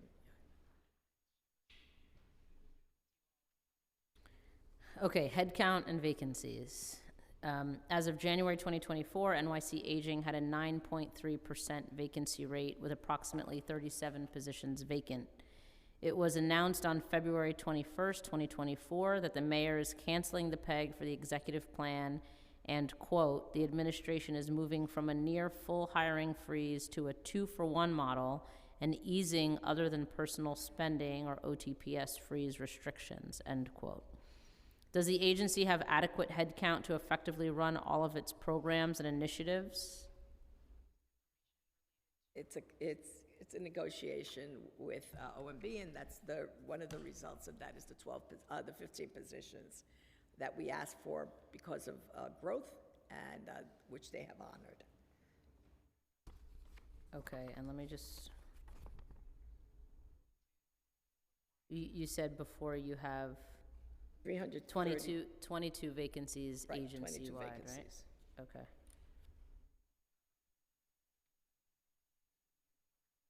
Under the hiring freeze, how many positions at NYC Aging were exempt and why? So the only ones that are exempt are grant-funded positions. Sorry, what was that? So the only positions that are exempt from Yeah. the hiring freeze are grant Oh, positions. grant positions, got you. Given the updated guidance from the mayor, what is the expected impact on your ability to hire new staff? I think labor challenges are across the city, so I think we are figuring out ways to have our best recruitment and spread our word as much as possible. Okay, but for some of those 22 positions, you said, like, you are in the hiring process for some of them, right? Or- Yeah. Okay. Yeah. Can you share the specific areas or programs where those vacancies exist? I can provide that for you. Okay, thank you. And I can also tell you where it is in the hiring process. Right. Okay, that would be great. And then are there priority positions that you're most focused on hiring for? Always in the program officer position is one, and nutritionist positions. But program officers, whether they're for older adult clubs or for the social service arena. Okay, great. And then moving on to end of federal pandemic funding. The expiration of federal pandemic-related funding is an area of concern, especially if the city does not find other funding to replace it. In NYC Aging's preliminary plan for fiscal '24, there's $44.4 million budgeted in pandemic budget codes, and for fiscal '25, there's $68.2 million in such codes. Additionally, the preliminary plan reflects funding in pandemic codes of $4.3 million in fiscals '26 and '27. What services or programs are being supported by this pandemic funding? So a lot of the pandemic funding is being replaced by city funding. Okay, do you know how much of it? How much is a lot? So, we have, for example, where HDM, so we have funding in HDM that's being replaced by city funding. We also have funding in the NORCs that's being replaced by city funding. We also have some funding in the OACs that's also being replaced by city funding. Okay. It's our understanding that all federal pandemic-related funding must be used by the end of the current calendar year. Is that correct? That's correct. So that's the reason why a lot of our funding is being replaced, right, switched, that's why. I mean, Right, so okay. that's happened actually in November plan, I think it is, or Jan, I think it's Jan or November, I can't remember enough top of the head, but that's the switch was been happening. Okay. So there- And do you expect to use all of your budgeted pandemic-related funding within the applicable timeframe? So the last, for the July through December, that's when we actually, all that money's been spent. And Been spent. Right, and that's where the tax levy has been switched off. Got it. What's the source of the budgeted pandemic funding in the out years? You That's said all- tax levy? Yeah, it's all being replaced by city tax levy, because a lot of it expires, so. Okay, and it's being used for all the same things, same purposes? Yep. How are you dealing with the fiscal cliff caused by the expiration of this funding? A lot of it's being worked on with OMB, with the cliff, so to basically find city tax levy.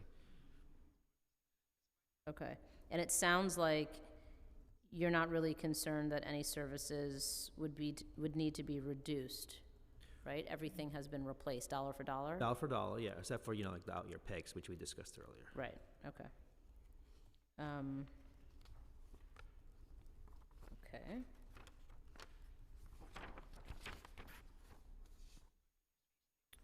Okay, the NYC Aging Term and Condition Report provided to the council for the period of July 1st through December 31st showed a wait list of 322 people for home care and 774 for case management.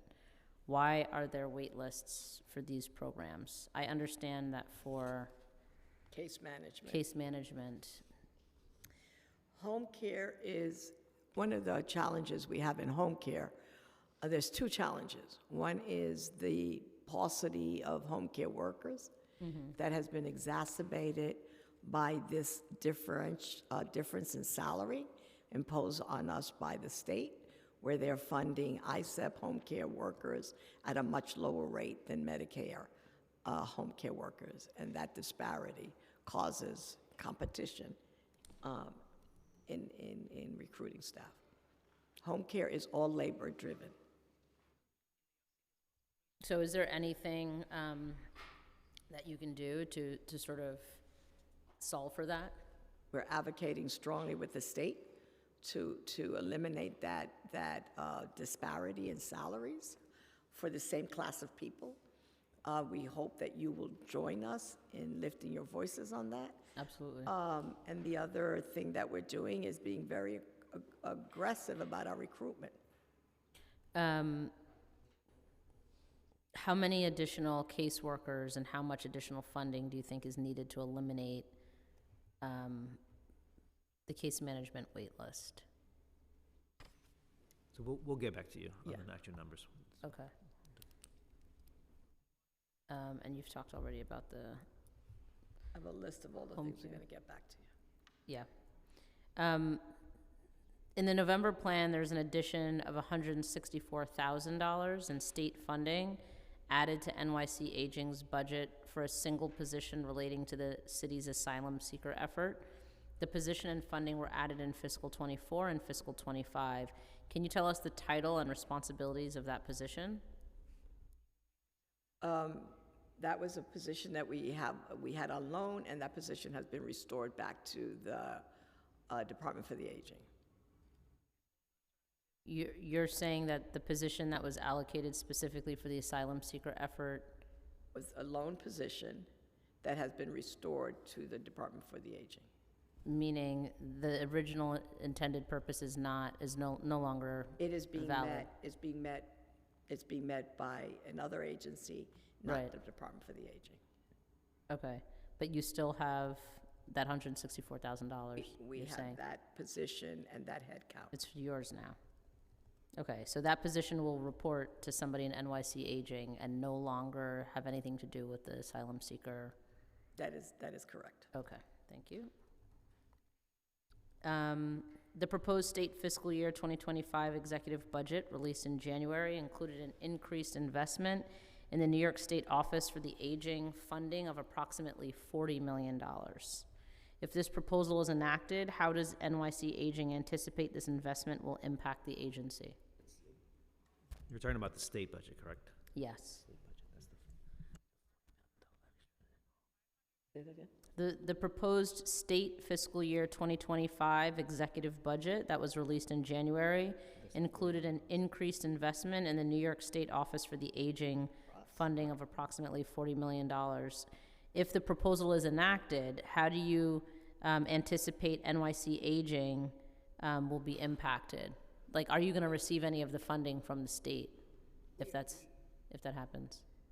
Well, we hope that they give us our fair share Right. of that $40 million. Okay. And that is what we constantly advocate for. Were there any other proposals in the governor's budget that NYC Aging expects will impact the agency, either positively or negatively? Negatively, it's the disparity with the home care workers' salaries. Okay. And the other issue is with the MLTC, Right. home-delivered meals. Okay.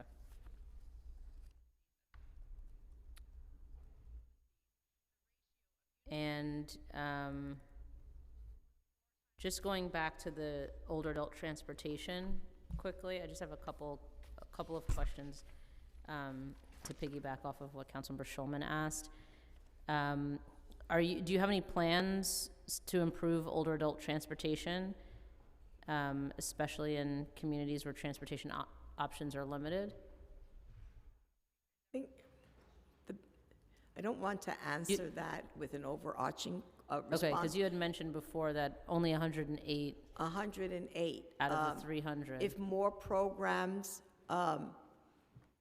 identify that as an issue area that they would like to do services, and as we're doing this revisioning and reprogramming of underutilized dollars, it's something that we would consider. Okay. The issue with transportation is that there's a capital component to that, Right. and we would look to you to help support local communities with the vehicles. The transportation service, the key part there is the vehicles. And under the current terms, what sort of trips are exempt from the transportation contracts? I think I answered that. The transportation model that was employed was to make sure that you were able to have transportation to other than portal to portal, all right? The portal to portal, meaning the local transportation needs, would be handled by a local OAC who's identified transportation as a critical issue for their community. And do you know how many older adults utilize the services daily? 248, we said. 49. 249. 249, okay. And do you think that demand exceeds the level of services available? Absolutely.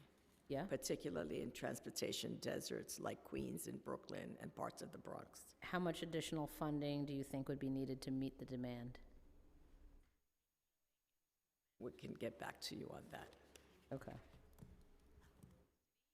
I just want to say that it is, and you've heard me say this before, but it is an honest statement that it is a constant and very productive partnership with OMB, looking at new needs and things of that nature. I'm glad to hear that. I mean, every time I speak with OMB, I impress upon them the need to ensure that they're funding, NYC Aging, especially given the population increase. I think, anybody who's looking at those numbers, Right. would want to be certain that an agency like yours is Right. fully funded, restored, and even expanded to actually match the growing population. So I trust that it is fruitful. Right, and I believe it is, because the negotiations and the conversations are very productive and really in the spirit of recognizing that the need exists. I want to just touch on the Grandparent Resource Center for a second, because I heard from a lot of constituents in my district in particular, but we've heard from many older adults across the board that the Grandparent Resource Center was a very valuable and useful resource for them. and it was ended, and many older adults are curious about the future. So can you tell us why the program was eliminated? The program was ended because of low utilization for its intended purpose, which was kinship care.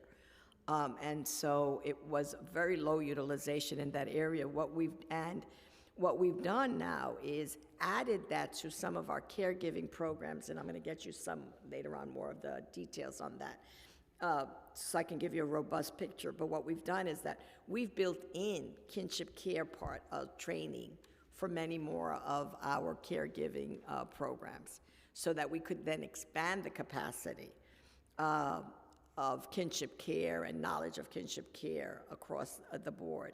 So it was a difficult decision, but it was based on utilization. Okay, so is it safe to say that you don't plan to restore that program, but that there are But alternatives? those services, and we've expanded still those available? services through our caregiving program, and I can get you exactly how we've done that and what we've seen as the results of that. Okay, it would be great to get that, because I'm also curious to know how that's being communicated to the people who are in the program. It has been a communication challenge for us because we've expressed that, but and we have not heard for about a year and a half now, maybe a year, of any services that have been unattended to or needed since we've done this other expansion and other training. So I'm curious about that. So I will look into Okay. that, but I'll tell you exactly how we address that and what the impact of that has been. Okay, I'll follow up with you also Yeah, directly, so I can get some because, specifics. yeah, we had some specific issues in our district, and I believe we reached out to your office. Okay, I good. don't know where that landed, so I'll follow up and Absolutely. reach out. Okay, NYC Aging co-chaired the Compassion and Assistance for Returning Elders, or CARE task force that was created by council legislation before the pandemic. Has NYC Aging acted on any recommendations that this task force generated? I'm not sure I know. Sorry. Yeah. What was the question again? It's a So passport the program. city council enacted legislation that created a Compassion and Assistance for Returning Elders, or CARE task force, before the pandemic. And so I'm just wondering if you've acted on any recommendations that the task force generated? You know what, council member, I'm going to have to look, get back to you on that because I have no knowledge of that program or that initiative. Okay. And I'm just going to touch on incarcerated and formerly incarcerated older adults for a second. Due to the impact of incarceration, adults in prison are considered older adults when they are aged 50 and up. Yet most of NYC Aging Services starts at age 60, and I know that's also federally mandated. But what would it take programmatically or fiscally for NYC Aging to extend services to formerly incarcerated older adults who are between 50 and 59 years old? The conversation we would have to have with MOCJ, with the Mayor's Office of Criminal Justice, to see what kind of gap services can be provided.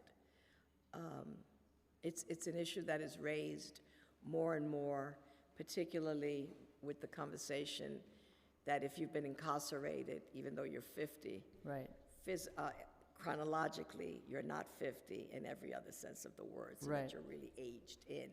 And it's a conversation that we really need to look at, and it's also a conversation for advocacy at the federal level. Absolutely. Okay, the Cabinet for Older New Yorkers, which I know is one of your... Which one? Cabinet for Older New Yorkers, one Ah. of your favorite topics. I hear that you're going to have a hearing on that Heard, soon. yeah, I'm absolutely. excited. The Cabinet for Older New Yorkers has been mentioned in many of our committee hearings, including the recent oversight hearing on immigrant older adults that was held jointly with the Committee on Immigration. What agencies are members of the Cabinet, and how often does it meet? The cabinet meets quarterly. Okay, The principals, that means the commissioners of the 24 agencies, and I believe that there's 2 24. mayoral agencies also part of the cabinet. The work groups meet on a regular basis. They meet mostly monthly and sometimes twice a month, depending on the project and the initiative that they're working on. The beauty about the cabinet is that a lot of these projects were projects that we each had in our books. Right. Were affecting older adults, and what we've done is break the silos, join partnerships, and accelerate the progress of those initiatives. Right. And some of them are new and very exciting. But a lot of them have been just breaking down silos between agencies. I mean, I can think of one wonderful one with DSS around older adult protective services. You know, like just changing a little bit in the intake process, increase the number of clients who can get a particular service. And it was things of that nature that we've looked at. The training for young people in high schools on ageism, that has expanded. And it's initiatives that were ready, thought of, that are no cost but added value, and really accelerating that process. That's great. You don't have to list them off now, but maybe you can follow I up will with give the you a list of 24 the agencies. and I will give you a list of the subgroups also, That'd be great. Thank you. okay?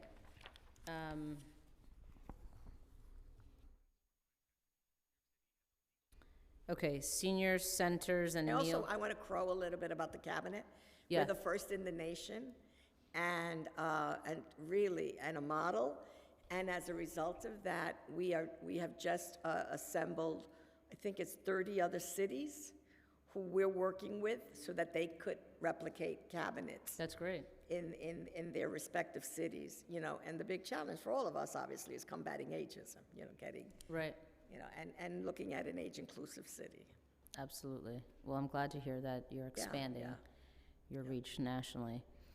Senior centers and meals programs funding change. So NYC Aging's budget is divided into 6 program areas, one of which is senior centers and meals. This program area's fiscal 2025 budget, as of the preliminary plan, is $26 million less than the fiscal 2024 adopted budget. What is the reason for this difference, and how much, if any, of this relates to the OAC PEG? That's the PEG itself. Just the PEGs? Yeah, PEG, So all of it relates to the PEG? Okay. And can you talk about how the programs or services are impacted by it There's no service impact. for 24 and 25? Correct. Right, Correct. but 27 and beyond? Right. Right. Senior services. And that's another one of those things that I want to say. That was really a true partnership with OMB, and how those were, you know, how we implemented that. You mean to have the least impact? To have no impact on services. Okay. Another NYC Aging program area that saw a decrease when comparing the fiscal 25 budget and the preliminary plan to the fiscal 24 adoption budget is senior services. This program area was $15.1 million less. What's causing this difference? Part of the discretionary funding. Discretionary funding? And which programs or services will be impacted by this decrease? Again, it's just, you know, it's what the allocation you guys provide, so. It's part of the discretionary funding, so whatever happens in adopt. Right.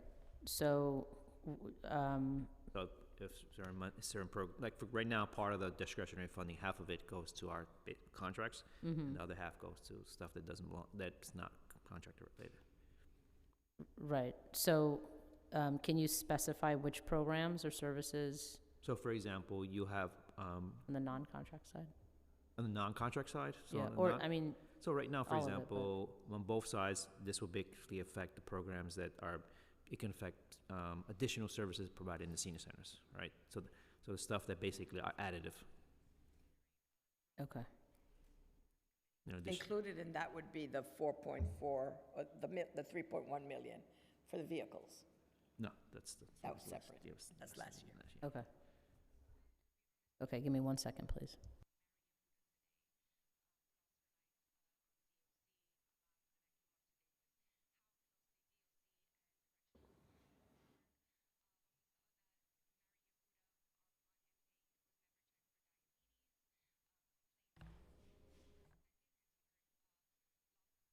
All right, thank you so much.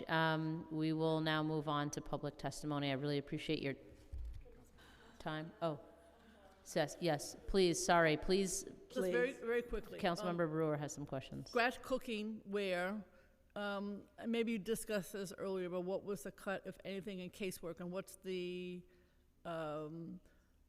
backlog? And I guess your cabinet equals age-friendly, but I wanted to know what, what you're doing on age-friendly, but maybe that's the cabinet. And then the biggest issue we hear about are no lawyers for those older adults ending up in housing court. Are you monitoring that? Yes. So let me just take them one So by one, it's all right? Scratch cooking, casework, age-friendly, and lawyers for, Case management, we said that there is a 776 wait list right now, and it's for the full assessment. That doesn't mean that they're not receiving some services, all right? The other one was age-friendly. Age-friendly, we've been working very closely with age-friendly and using age-inclusive. As a matter of fact, we were having a meeting of the Commission of Age-Friendly in March. And the goal is always to take it from age-friendly, which has been phenomenal and put New York in the lead.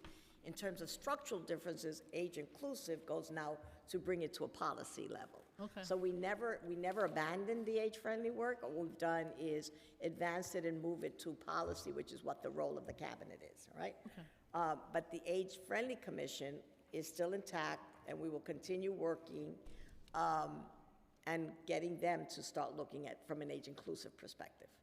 I've been to some meetings about it at JCC. You were in a lot of those meetings. Yes, in the many past. of them, hundreds of them. Right.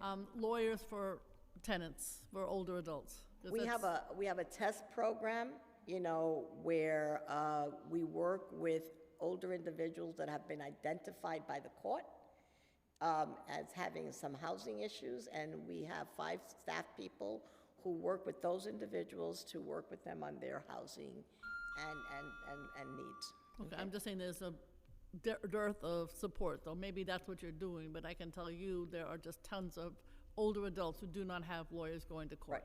And it's a big problem. Scratch cooking, only Lenox Hill. Where is everybody else? What, Lenox Hill has scratch cooking, Lenox Hill. right? I don't Cooking, know what, food is good. tell me about Lennox.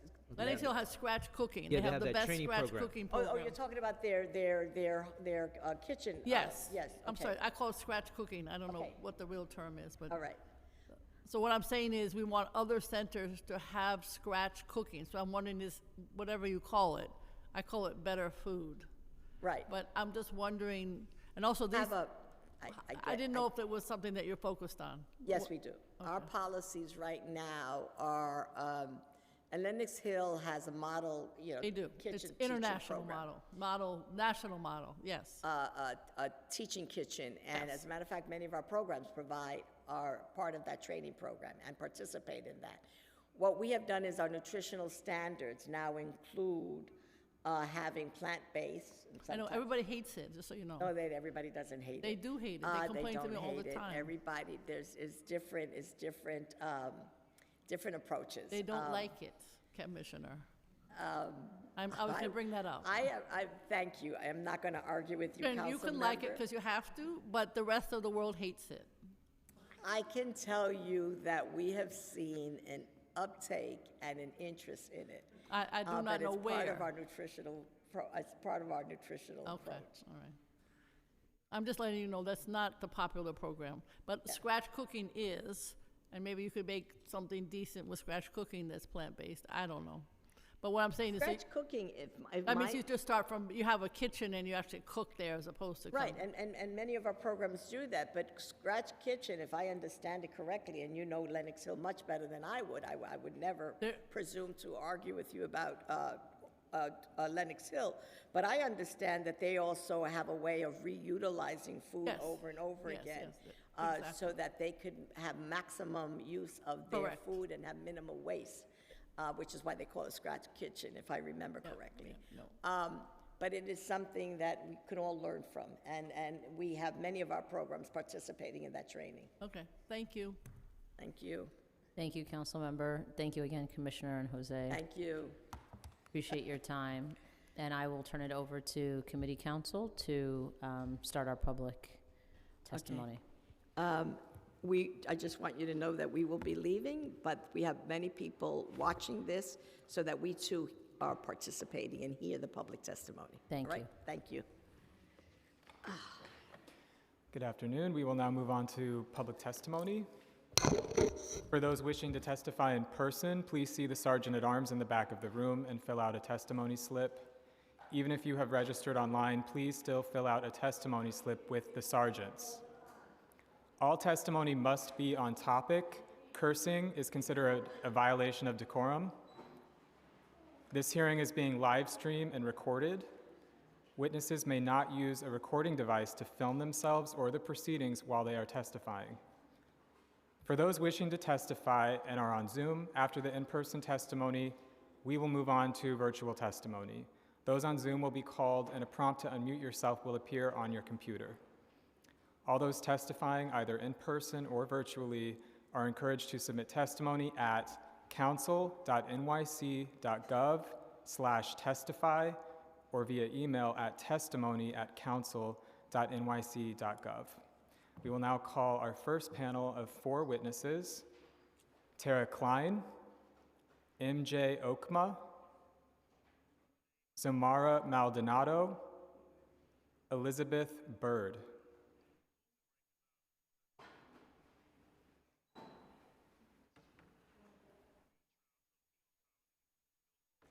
We will also call Jeanette Estima. Jeanette, you can come up as well.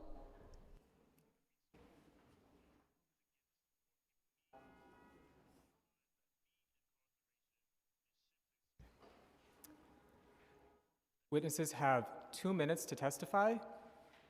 Tara Klein, you may begin when ready. Or, I'm sorry, when you hear the cue from the sergeant. Thank you very much. Good afternoon. My name is Tara Klein. I'm the Deputy Director of Policy and Advocacy for United Neighborhood Houses. UNH is a policy and social change organization that represents neighborhood settlement houses in New York City, and our members run many of the aging programs and services that we've talked about today. Thank you for the opportunity to testify, Chair Hudson. So broadly, we know that these PEG cuts to older adult centers to these programs are irresponsible. We push back on them when there are so many needs in this system, and I'm going to talk about what some of those needs are. And we really need to focus on new needs as our older adult population is growing. So, what the system needs this year. We need to combat older adult hunger through at least an investment of $65 million in new funds and policy changes. This includes a per meal reimbursement rate for the home delivered meals program of $15.31 per meal at least. That would be a $12 million investment this year, and this is to meet the true cost of meals based on a survey we've done of members about true costs, along with our advocacy partners. We heard about the MLTC eligibility restriction for home delivered meals today. Please help us address this at the state level. This is directly hurting older adults and making sure that they cannot access the food that they need. We believe that the state is permitting this, and so we really need help clearing up whatever bureaucratic backlog is happening right now between the state and the city. For older adult center congregate meals, last year we proposed a lot of new funding to address inflation rates, and nothing was added. In fact, a lot of money was cut. So we're proposing a $53 million investment there just to address inflation. And of course, we want to allow grab-and-goes meals at older adult centers who want them. We need a large investment in capital funding. We propose a $50 million annual fund for the Aging Services Network. Thank you for asking all of the questions about that today. This is urgently needed in our programs. We also support continued growth in the case management program with a $20 million investment this year. We also call to restore all of the council aging initiatives, including the NORC initiative. These are really important to the network, so thank you for the support to FY23 levels. And then finally, just to invest in the human services workforce, we support the Just Pay campaign's call for a 5% COLA this year for human services workers. And UNH is also interested in pursuing prevailing wage legislation in New York City to address some of the deeper long-term needs of this sector. And it is International Women's Day, and much of the workforce in this sector are women, so let's make a great investment in our workforce. So thank you very much. Thank you so much, Tara. Next, we'll hear from MJ Akma.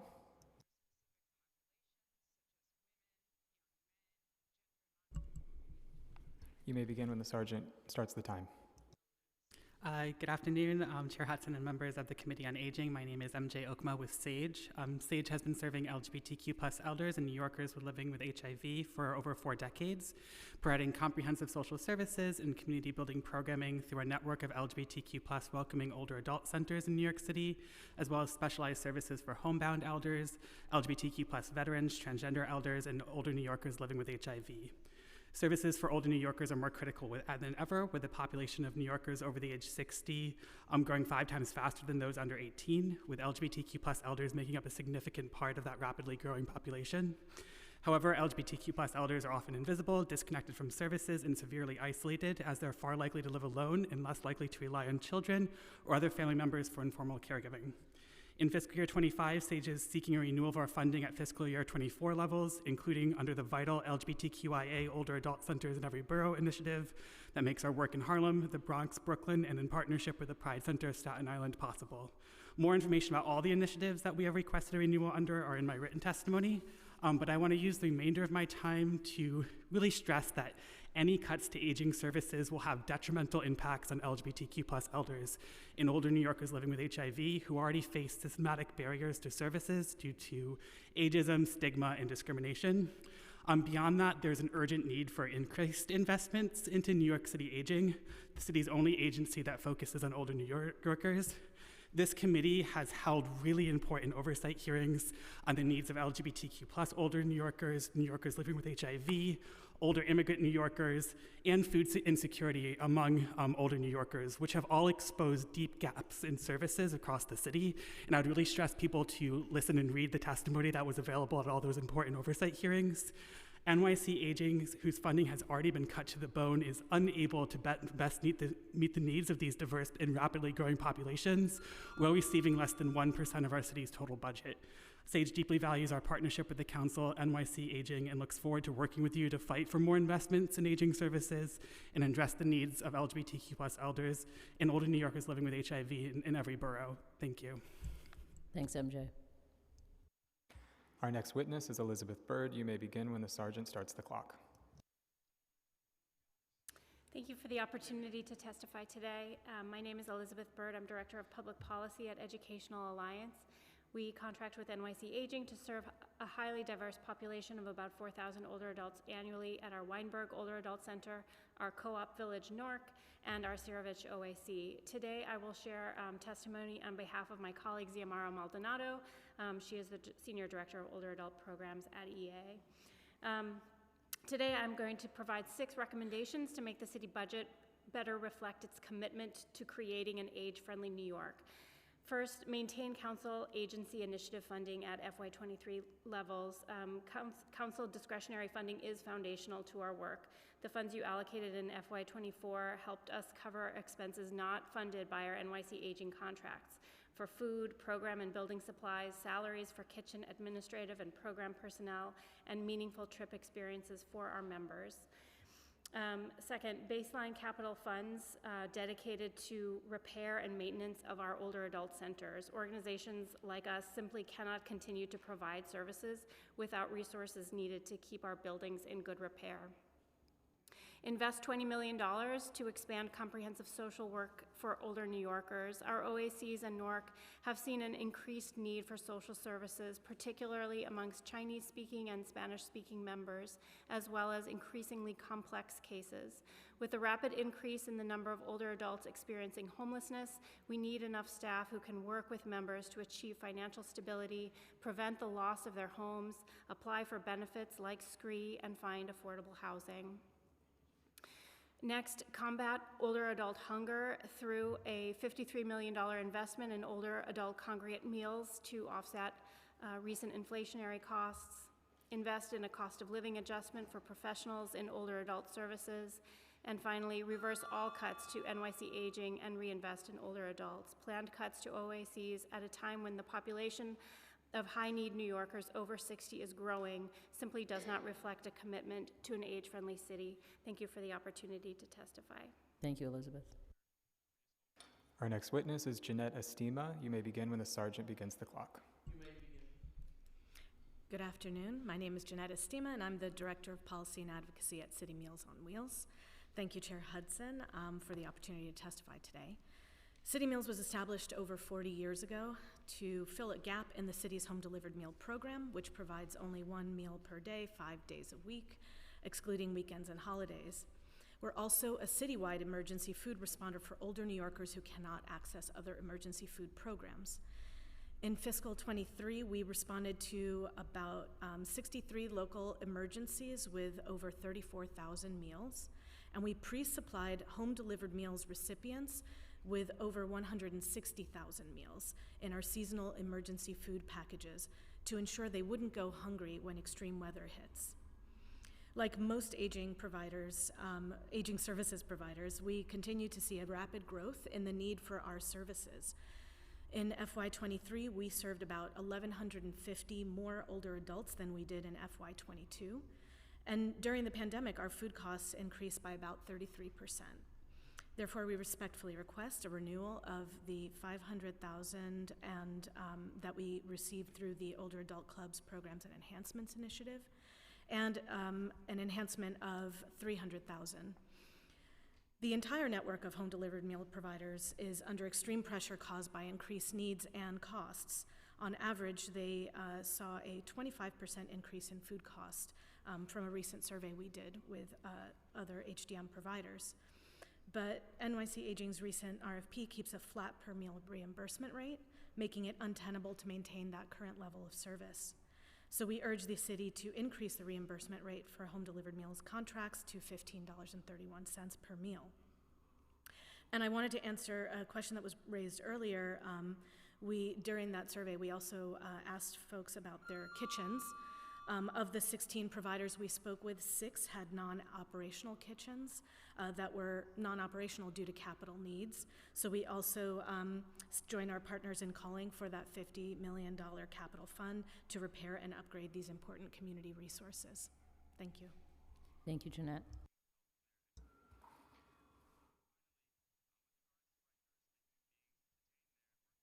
Thank you to this panel of witnesses. We will now call our next panel. Our next panel will be an in-person panel, and we'll call Kevin Kaprovsky, Elisa Tustian, Barbara Baer, and Albert Scott.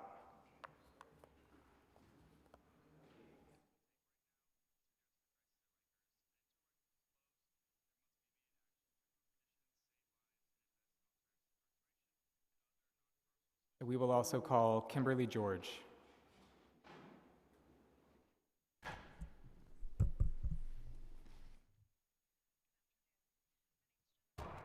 My apologies. Kimberly, we'll call you in the next panel. Thank you. I'm sorry, are you Kimberly? Okay, great. Yes, please take a seat.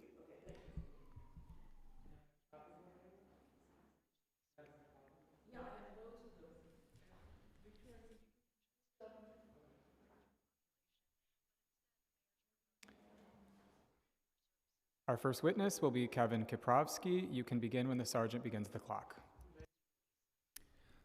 Good afternoon. My name is Kevin Kaprovsky, and I'm the Director of Public Policy at Live On New York. We represent more than 110 community-based nonprofits that provide core services that essentially represent most of the New York City aging portfolio. I want to open by saying council discretionary funding is foundational to the work of the network, and we are incredibly grateful for the investments that the council has made over the years. The first thing I want to say is without it, the work would not be possible. And we really do hope that you can maintain the level of support that you've maintained over previous years. Our members and us want to extend a heartfelt thank you for that support. We want to talk about what's keeping people from utilizing the system most effectively. And the number one thing I think we're seeing is that older adult services have huge capital needs based on seeing deteriorating spaces, appliance, and vehicles that have gone without necessary upgrades, sometimes for a decade or longer.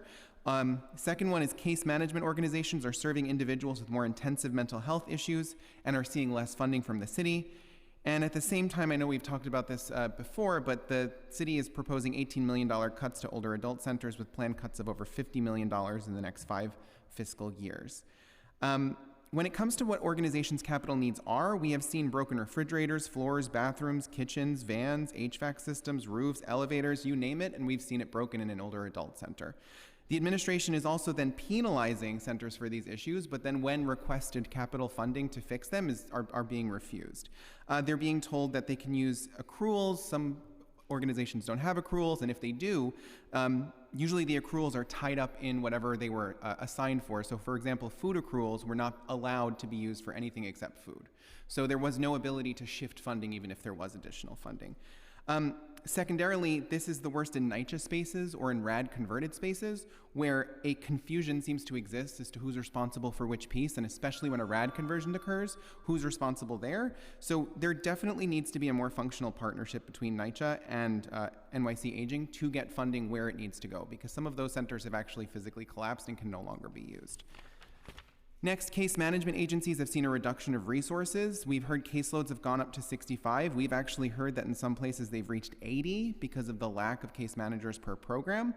And we've also seen that lots more clients are presenting with undiagnosed mental illness and dementia, which are causing case managers to have to expend more resources per case. So not only is their caseload higher, they're seeing more clients, and the contracts did not include funding for intake managers, so they also have a higher administrative burden. And this is causing an effect on how cases can be, managed, and as we know, there's also a wait list. So the problems are compounding as we speak. And the last one is home-delivered meals providers have been operating with a $2.53 average deficit per meal that will be continued in the new RFP. Our recommendations are, first, maintain the existing council discretionary funding to keep our system whole. It truly is foundational. Second, to create a baseline capital funding pot. We're saying $50 million now because that's what we're seeing, but to be able to keep centers in a state of good repair, if we're talking about getting more people in, one of our centers got a federal infusion of money that saw, after they did a renovation and built a new center, an influx of over 300 older adults from the community signing up in the first week. So if we're talking about getting more people in, building places people want to be is where that is. Next, identify and reform obstructions for providing capital with NYCHA, $20 million to expand social work to give 2 more case managers and 1 intake staff, a $12 million increase to make HDM providers whole at $15.31 per meal. And with all these needs, I think it goes without saying that reversing any planned cuts is necessary when the system has such incredible needs. I want to thank you for the opportunity to testify today and for all the work that you always do to help the Aging Network. Thank you, Kevin. Our next witness is Elisa Tustian. Good afternoon, Chair Hudson. My name is Elisa Mercedes Tustian, and I am the supervising attorney with the Senior Law Project at Volunteers of Legal Service.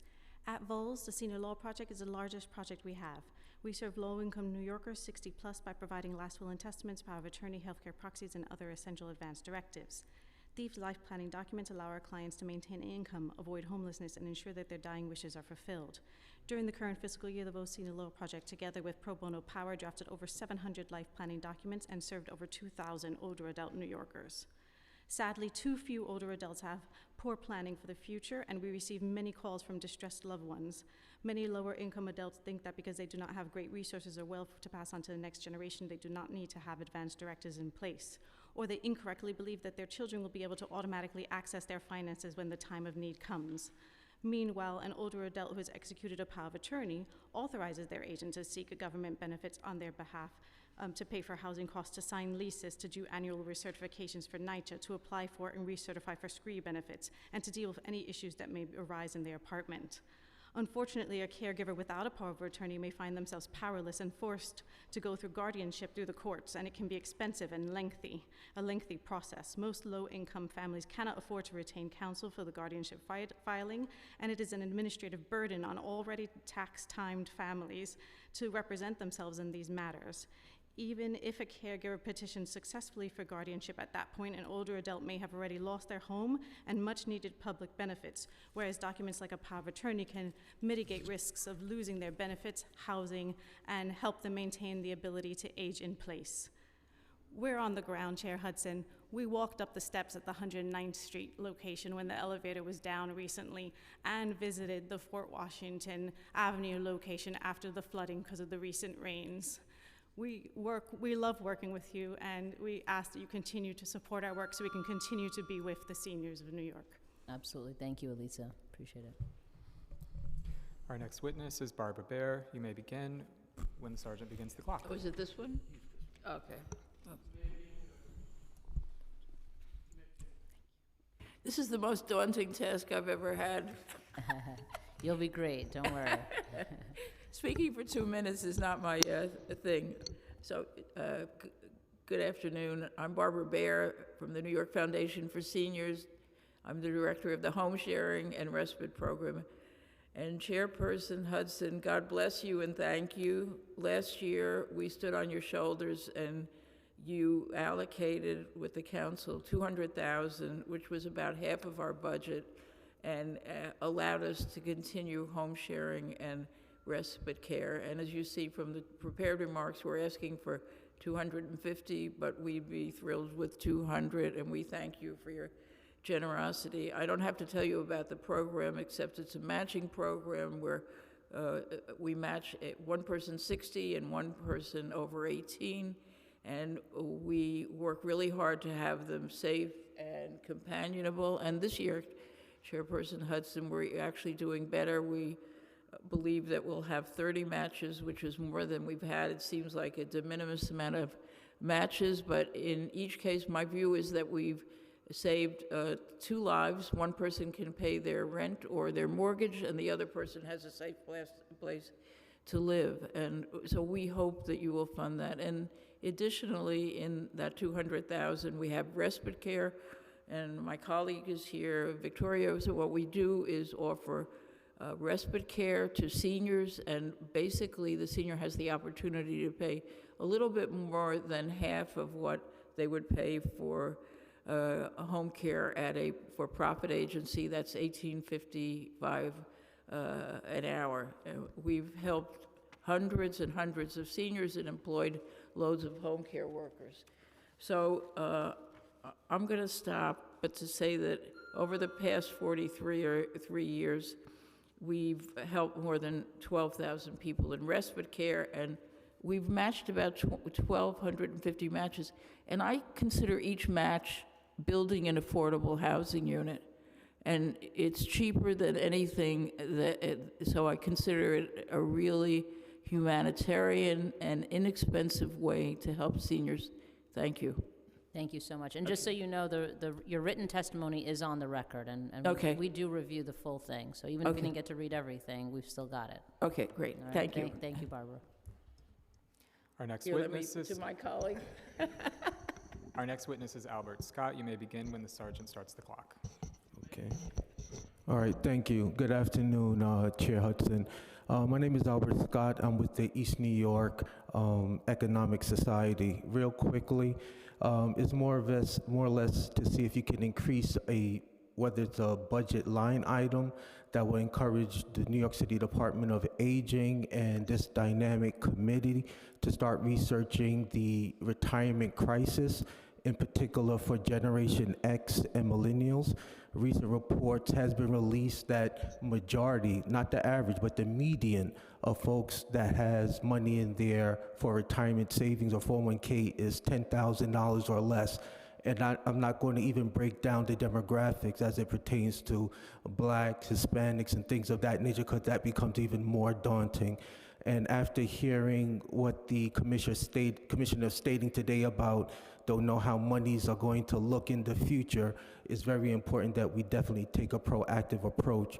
So we're just simply asking if you could, increase a budget line item for that. That will help incentivize, because I heard them mention something about a cabinet, and then also bring in the committee members, because this is very concerning, especially for East New York and Brownsville residents.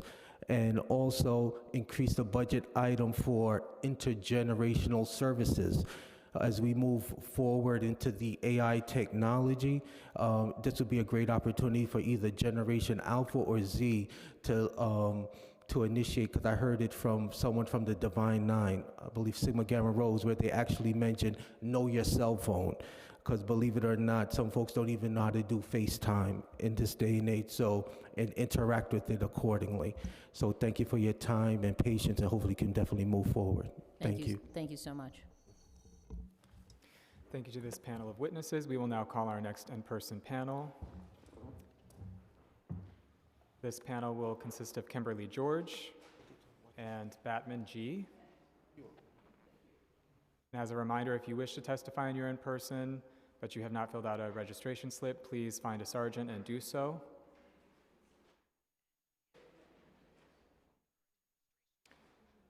Kimberly George, you may begin your testimony when the sergeant begins the clock.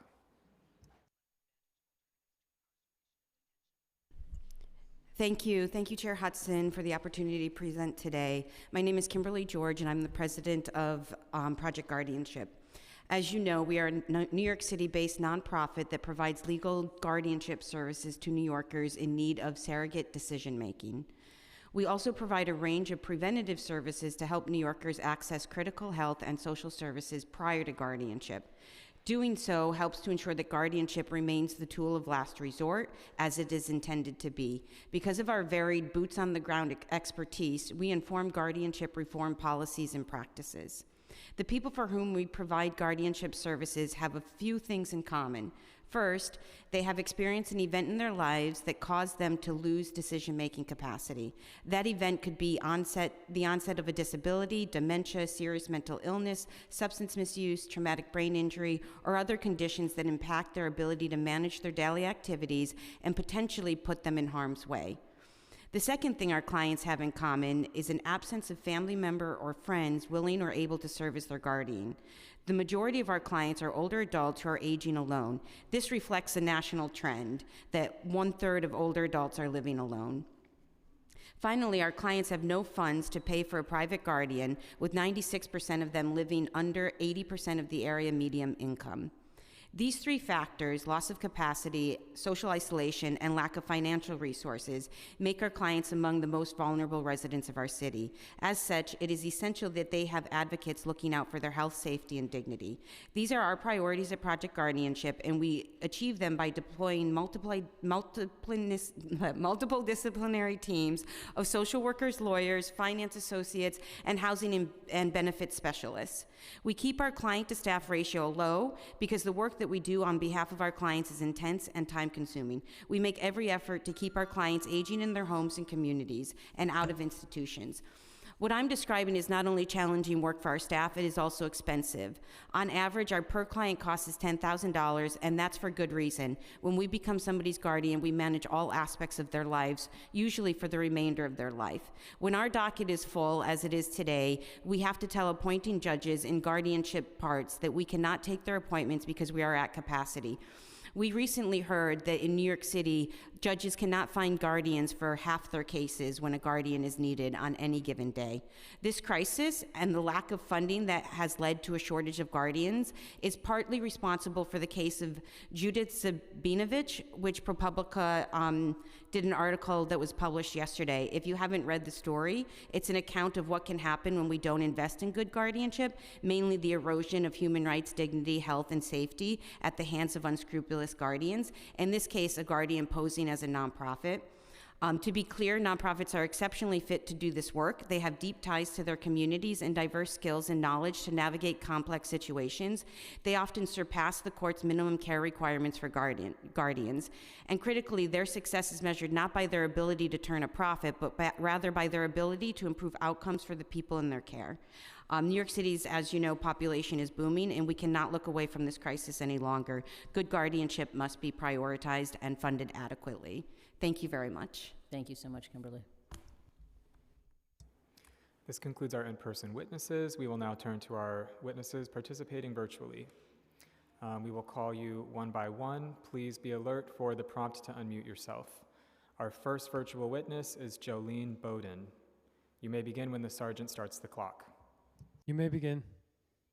I am Jolene Bowden, the Director of Case Management at Sunnyside Community Services. I thank you for the opportunity to testify today and for supporting older adults in New York.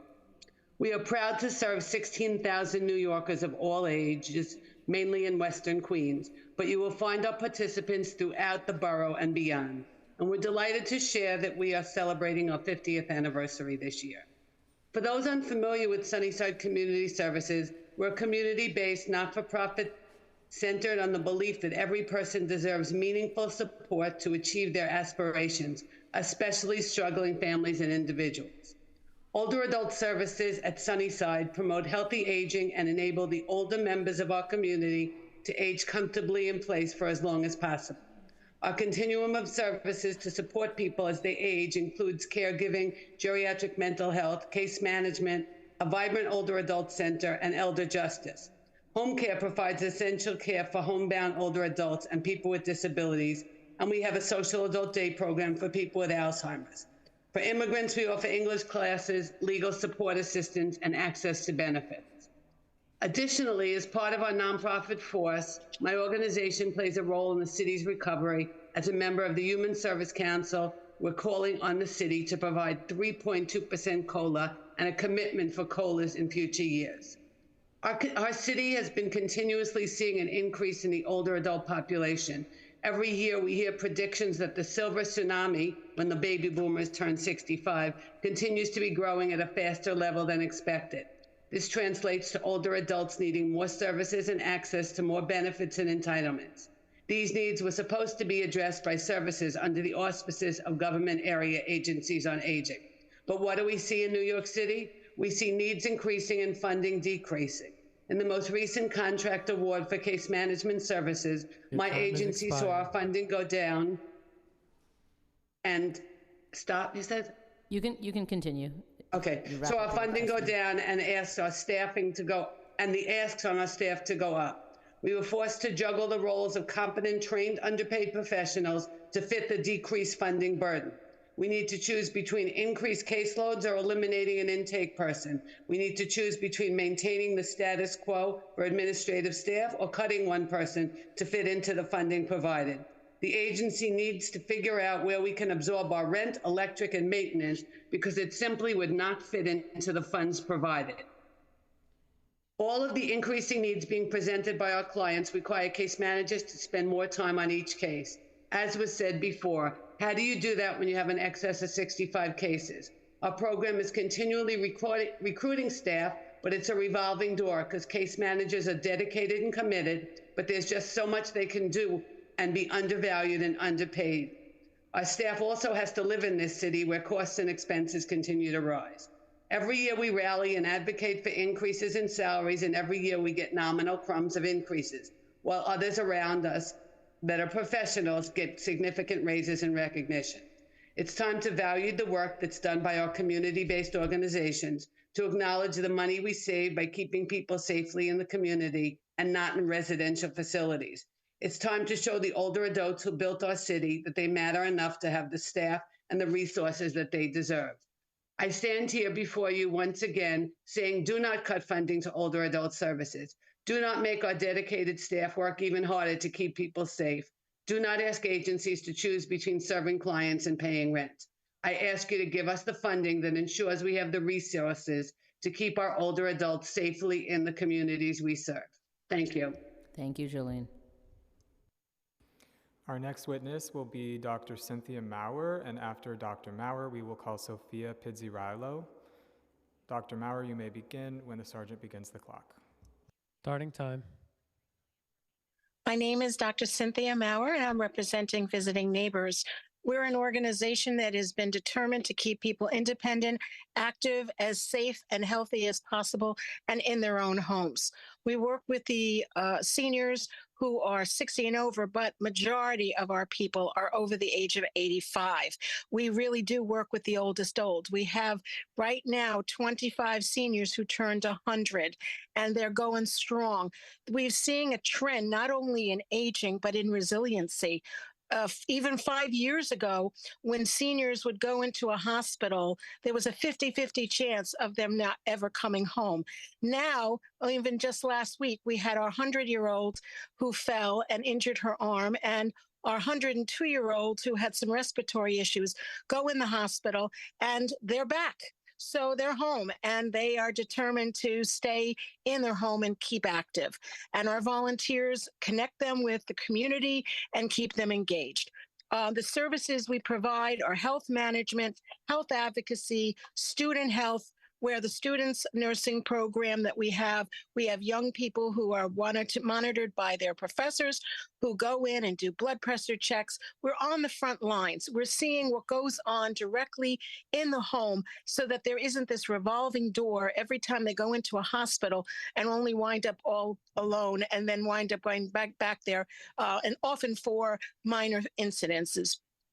We provide health and wellness information, physical, mental, emotional, and friendly visiting. It is not just a nicety friendly visiting. It is volunteers having eyes and ears on our seniors, being able to report back to see how a senior is doing.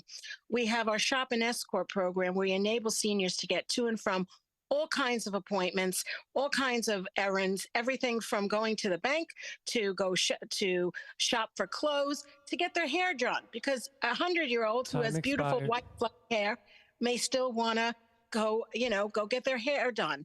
We are so grateful to the New York City Council for being our heroes. You got to continue this trend of being champions for our older adults, because we are living longer, we are aging, and if we're lucky, we'll all become one with a support system in place. And if we don't have family or friends that are able to help us, we better hope that there's a nonprofit like Visiting Neighbors or some of these other wonderful programs that are here doing the services in the community. And our seniors, majority of them do not get to senior centers, and when they do, we take them there. Our programs are here to keep people active mind-wise and also spirit and emotionally. We do everything from serious stuff to getting seniors to and from their important doctor's appointments, including if they have to go to physical therapy or chemo appointments, to the little niceties. And I'll end on this note. I know that I've sent the council and some of the members some of the Valentine's cards that our local school children do, something like this, where, I don't know if you can see it, but basically we get back responses like this. Dear boys and girls, thank you for the beautiful Valentine's card. It's the only one I got. This made me smile. Jenny, 88. And then, dear students, thank you so much for the beautiful Valentine card. It's the only card I received, and it makes my day a very happy one. My love to all of you from this 95-year-old, Lydia. The reality is that we all need some love and compassion, and programs like Visiting Neighbors provide a multitude of services. We become the best friend and the companion and the family to many seniors who don't have the access to that.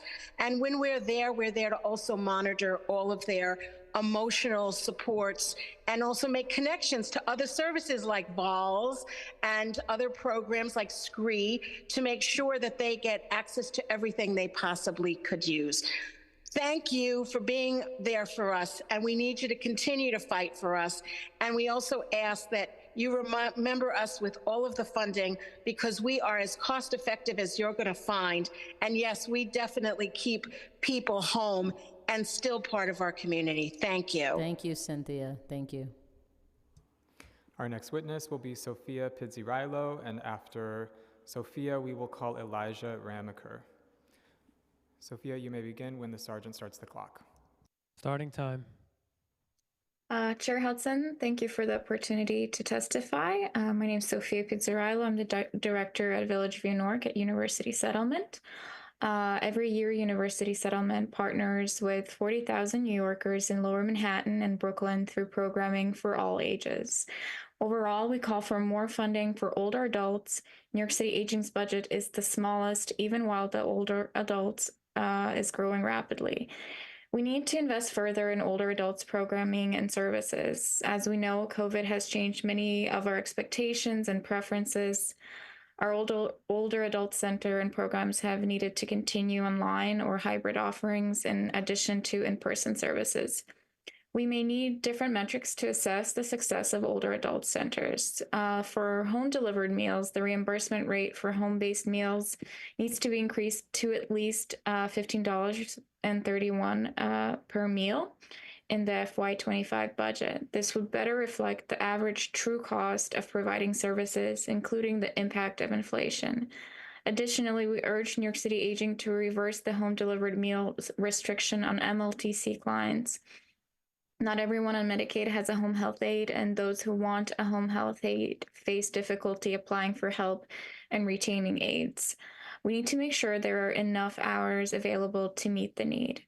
For those participants with home health care, the reported hours reduced this year. Additionally, our older adults need free, affordable access to the internet. Almost all of our low-income older adults depend on the ACP program, which is ending in April 2024. The loss of free internet means they will no longer be able to connect with friends, family, and support online.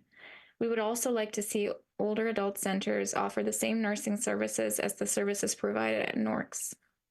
Finally, we need to support the staff working with older adults. We must include a multi-year cost of living adjustment or COLA for human service workers with 5% in FY25 and 3% for the following fiscal years.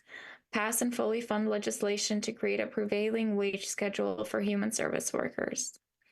Thank you for your time. If you have any questions, you can reach me at 212-475-0150 or email vvnork@universitysettlement.org. Thank you. Thank you, Sophia. Our next witness will be Elijah Ramaker, and after Elijah, we will call Kevin Jones. Elijah, you can begin when the sergeant starts the clock.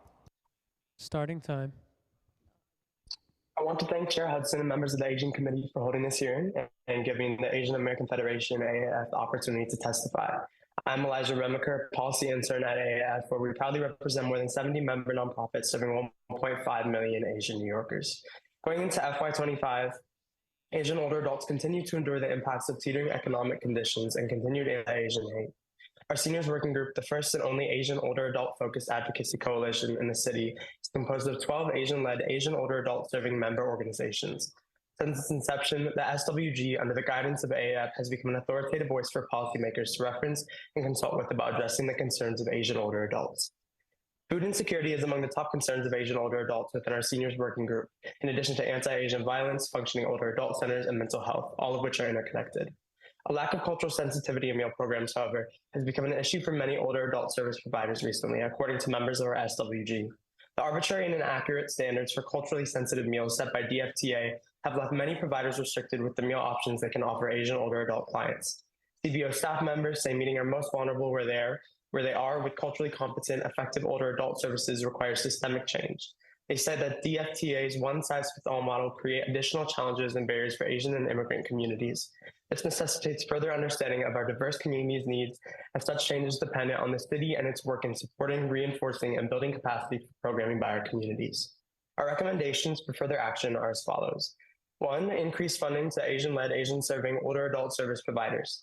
2, prioritize funding both congregate and remote services and programming.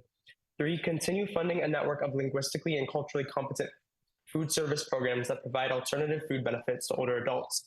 And 4, expand funding to include culturally competent in-language and older adult-focused non-traditional mental health service models.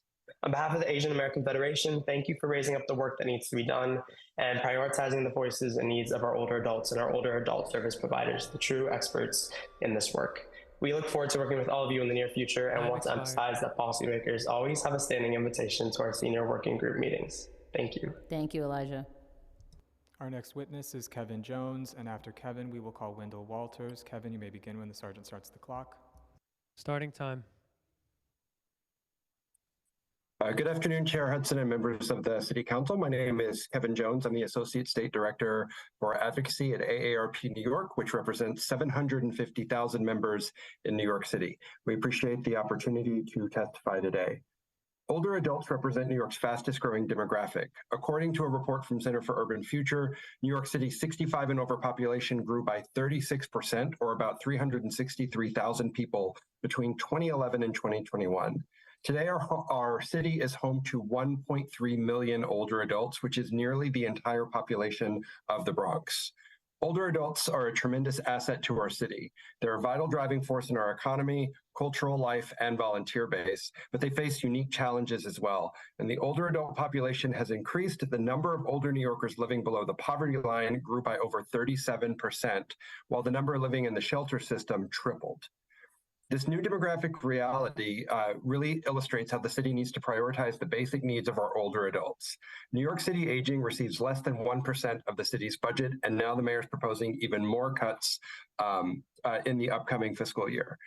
Our main priorities for the budget, I'm going to submit a longer list in writing, but our main 3 priorities for the budget include food security, because older adults living in poverty have to make tough choices between things like rent and food.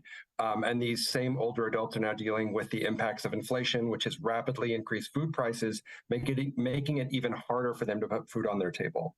Another top priority of ours is ensuring adequate capital funding to meet the infrastructure needs of older adult centers. While many of these centers are beautiful, vibrant spaces, there are centers all across the 5 boroughs that desperately need investments to address issues like mold, broken heating and cooling systems, and other things like that some of my colleagues have already mentioned today. Last, we'd like to mention that we support an increase in the investment of community-based care for nonprofits that provides essential services for older adults, including human service providers. I will, like I said, submit more details in writing, but I want to thank you all for giving us the opportunity today, and I will get back the rest of my time. Thank you. Thanks, Kevin. Our next witness is Wendell Walters. Wendell, you may begin when the sergeant starts the clock. Begin. Thank you, Chair Hudson and the members of the Aging Committee for the opportunity to provide testimony today. My name is Wendell Walters, and I am the Manager of Policy and Advocacy at the Osborne Association. Osborne is one of the largest and oldest criminal justice service organizations in the state. Each year we serve 10,000 participants from arrest to reentry, and since 2014 have been focusing on the needs of older adults in prison and jail and their reentry. Attention to the needs of older people in New York City is critical, and that includes caring about older people who are incarcerated and returning home to New York City. As a city and a society, we are ignoring the needs of older people in jails and prisons, and those returning to our communities at an enormous cost in dollars, lives, well-being, lost wisdom, and contributions to society. The resources we are, quote, investing, end quote, in keeping older people locked up are hurting them and us. Based on the annual cost of incarceration of about $560,000 per person per year on Rikers, simply bringing 2 people off Rikers who were there for 1 year would fund an entire specialized unit in New York City Aging to focus on justice-impacted older adults. We recommend creating such a unit. Finding a place to reside is the biggest obstacle for these individuals when they return home. Osborne is poised to soon open the Fulton Community Reentry Center that will provide 140 transitional housing beds for older men returning from prison with an array of reentry services in the former state-owned Fulton Correctional Facility in the Bronx. We are grateful for past council funding for Fulton, and we are again requesting council support in the amount of $250,000. Osborne, for many years now, has been educating the public about the incarcerated older adult and advocating for support on their behalf through our Elder Reentry Initiative. Previously funded by the council, we ask for continued support for the program in the amount of $100,000 for program services and public education on behalf of those older adults. Please let us as a city not forget these individuals as society often does. Osborne is committed to doing the work, and with the help and support from the council, we will continue to do so. Thank you very much. We will submit our full written testimony for your review. Thank you, Wendell. Our next witness will be an in-person witness, Po Ling Ing.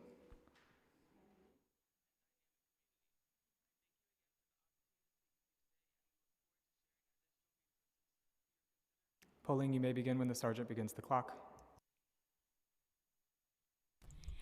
Good evening, our honorable, and the chair of the Hudson and all the city members.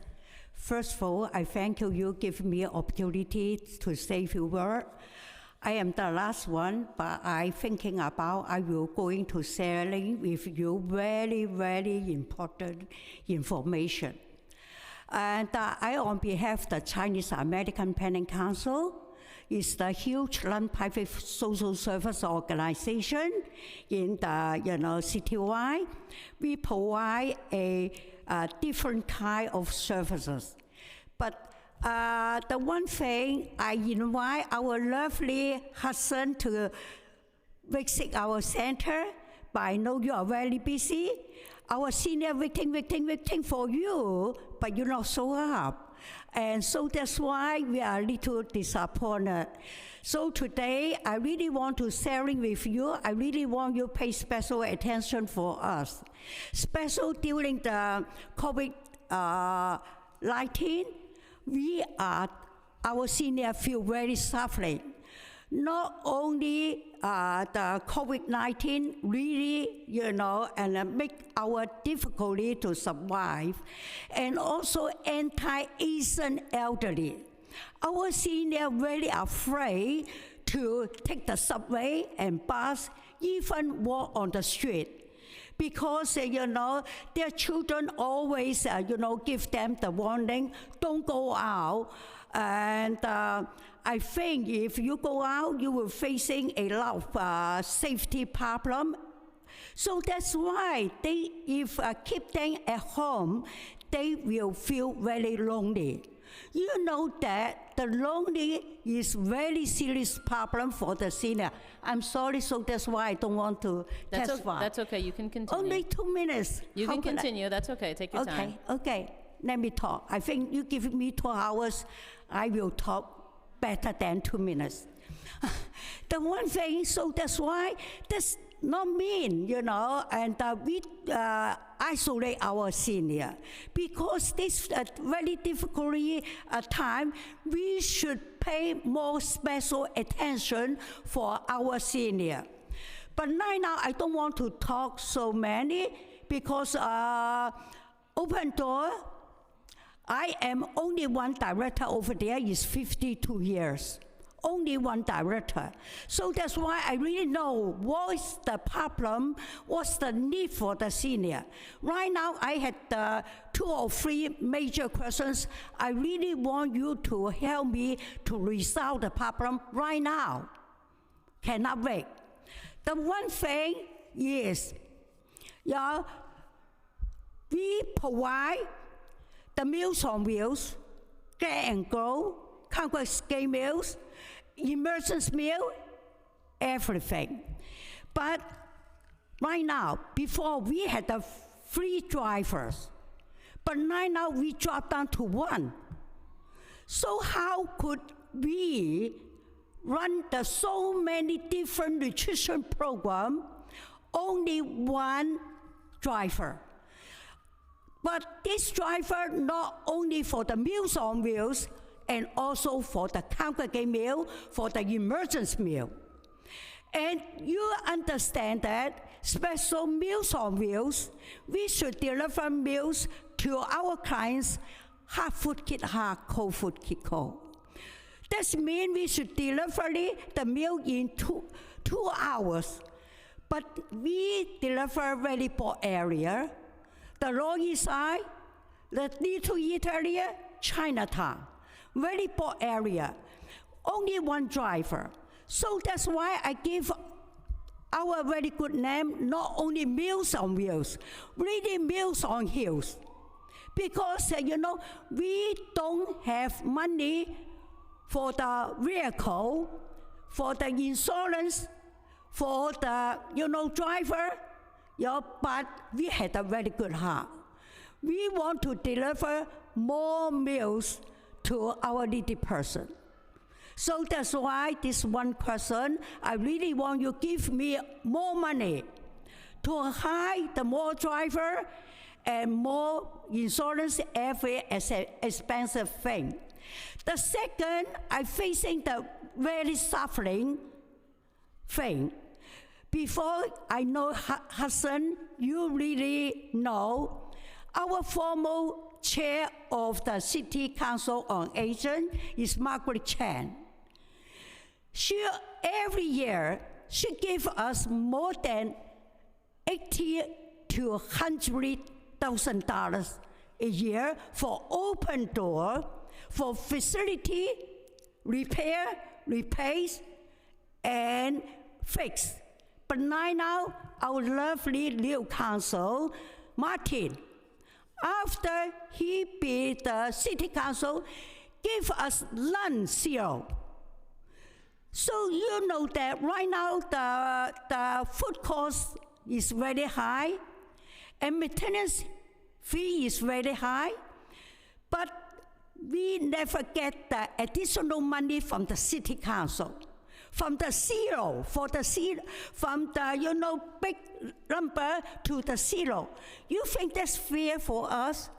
Asian American population is increasing very high. The little person, increasing very high. Why damage our senior? No money to fix for the facility. The driver from 3 to 1. How could we deliver meals? Because I have so many questions I want to ask you, but now, and I remember that last week, our senior very exciting for the vacancy to the New York State. We want to visit our assembly, our senator, our Congress, whatever, but we don't have chance to open our mouth to sharing the information. So we just say, the one thing, I'm sorry, I'm not complaining, because Department for the Agent treat us very well. But, and I think who played a very important role to resolve the problem, including our funding agents, our sponsor agents, really depend on our lovely chair, Hudson, and all the members of City Council. Please come to visit our center, then you know how great our job to complete. But without money, we cannot do anything. I know you had a good heart, you care of the little person, especially little senior. I care of that too. So that's why, please come to visit us. Then later on, today I open my mouth. Next time, you should open your pocket. Give us money. Then we will do the thing is good, okay? I'm sorry, if you want me to talk, I had nothing to talk. The one thing, money. Thank you. Okay. I appreciate it. I have a couple of questions for you. Yeah. May I? Okay. So one, did you say you invited me to come? I invite you so many times. I'm waiting for you. Okay, but you never show up. Okay, where's your older adult club or senior center? The CPC had 4 senior adult daycare, 1 in Queens, 1 in Brooklyn, 2 in Chinatown. I think last time you visit the Chinatown Senior Center, you did not visit Open Door Senior Center. Okay. We opened the door, welcome you, but you never come. We don't want to close the door. Please don't close the door. I wasn't aware of of the 168 invitation. Grand Street. Okay, I'll follow up with with CAPC and make sure I get to one of your centers soon. Please, we need you. We need all our city council members. Absolutely. Come to visit us. Then you could see how wonderful we are. Okay? And I just want to confirm, the reason that you've gone from 3 drivers to 1 is solely due to funding? That not only funding, we short of the funding. Also, you know that the Chinatown is not easy to looking for the parking. Right. Yeah.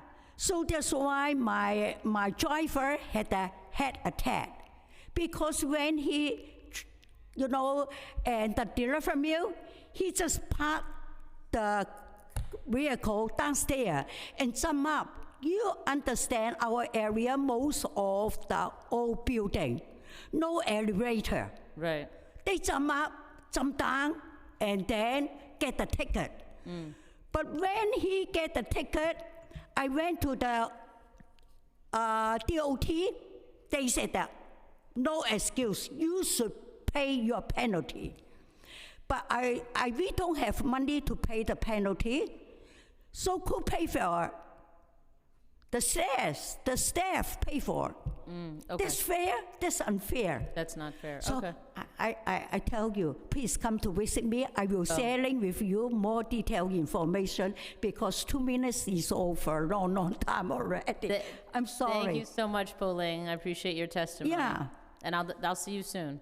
Okay. Okay. Thank you. Thank you. You're so lovely. Thank you. You have Thank a good day. Thank you. You too. Happy New Year. Happy New Year to you. Take care. Thank you. Sorry.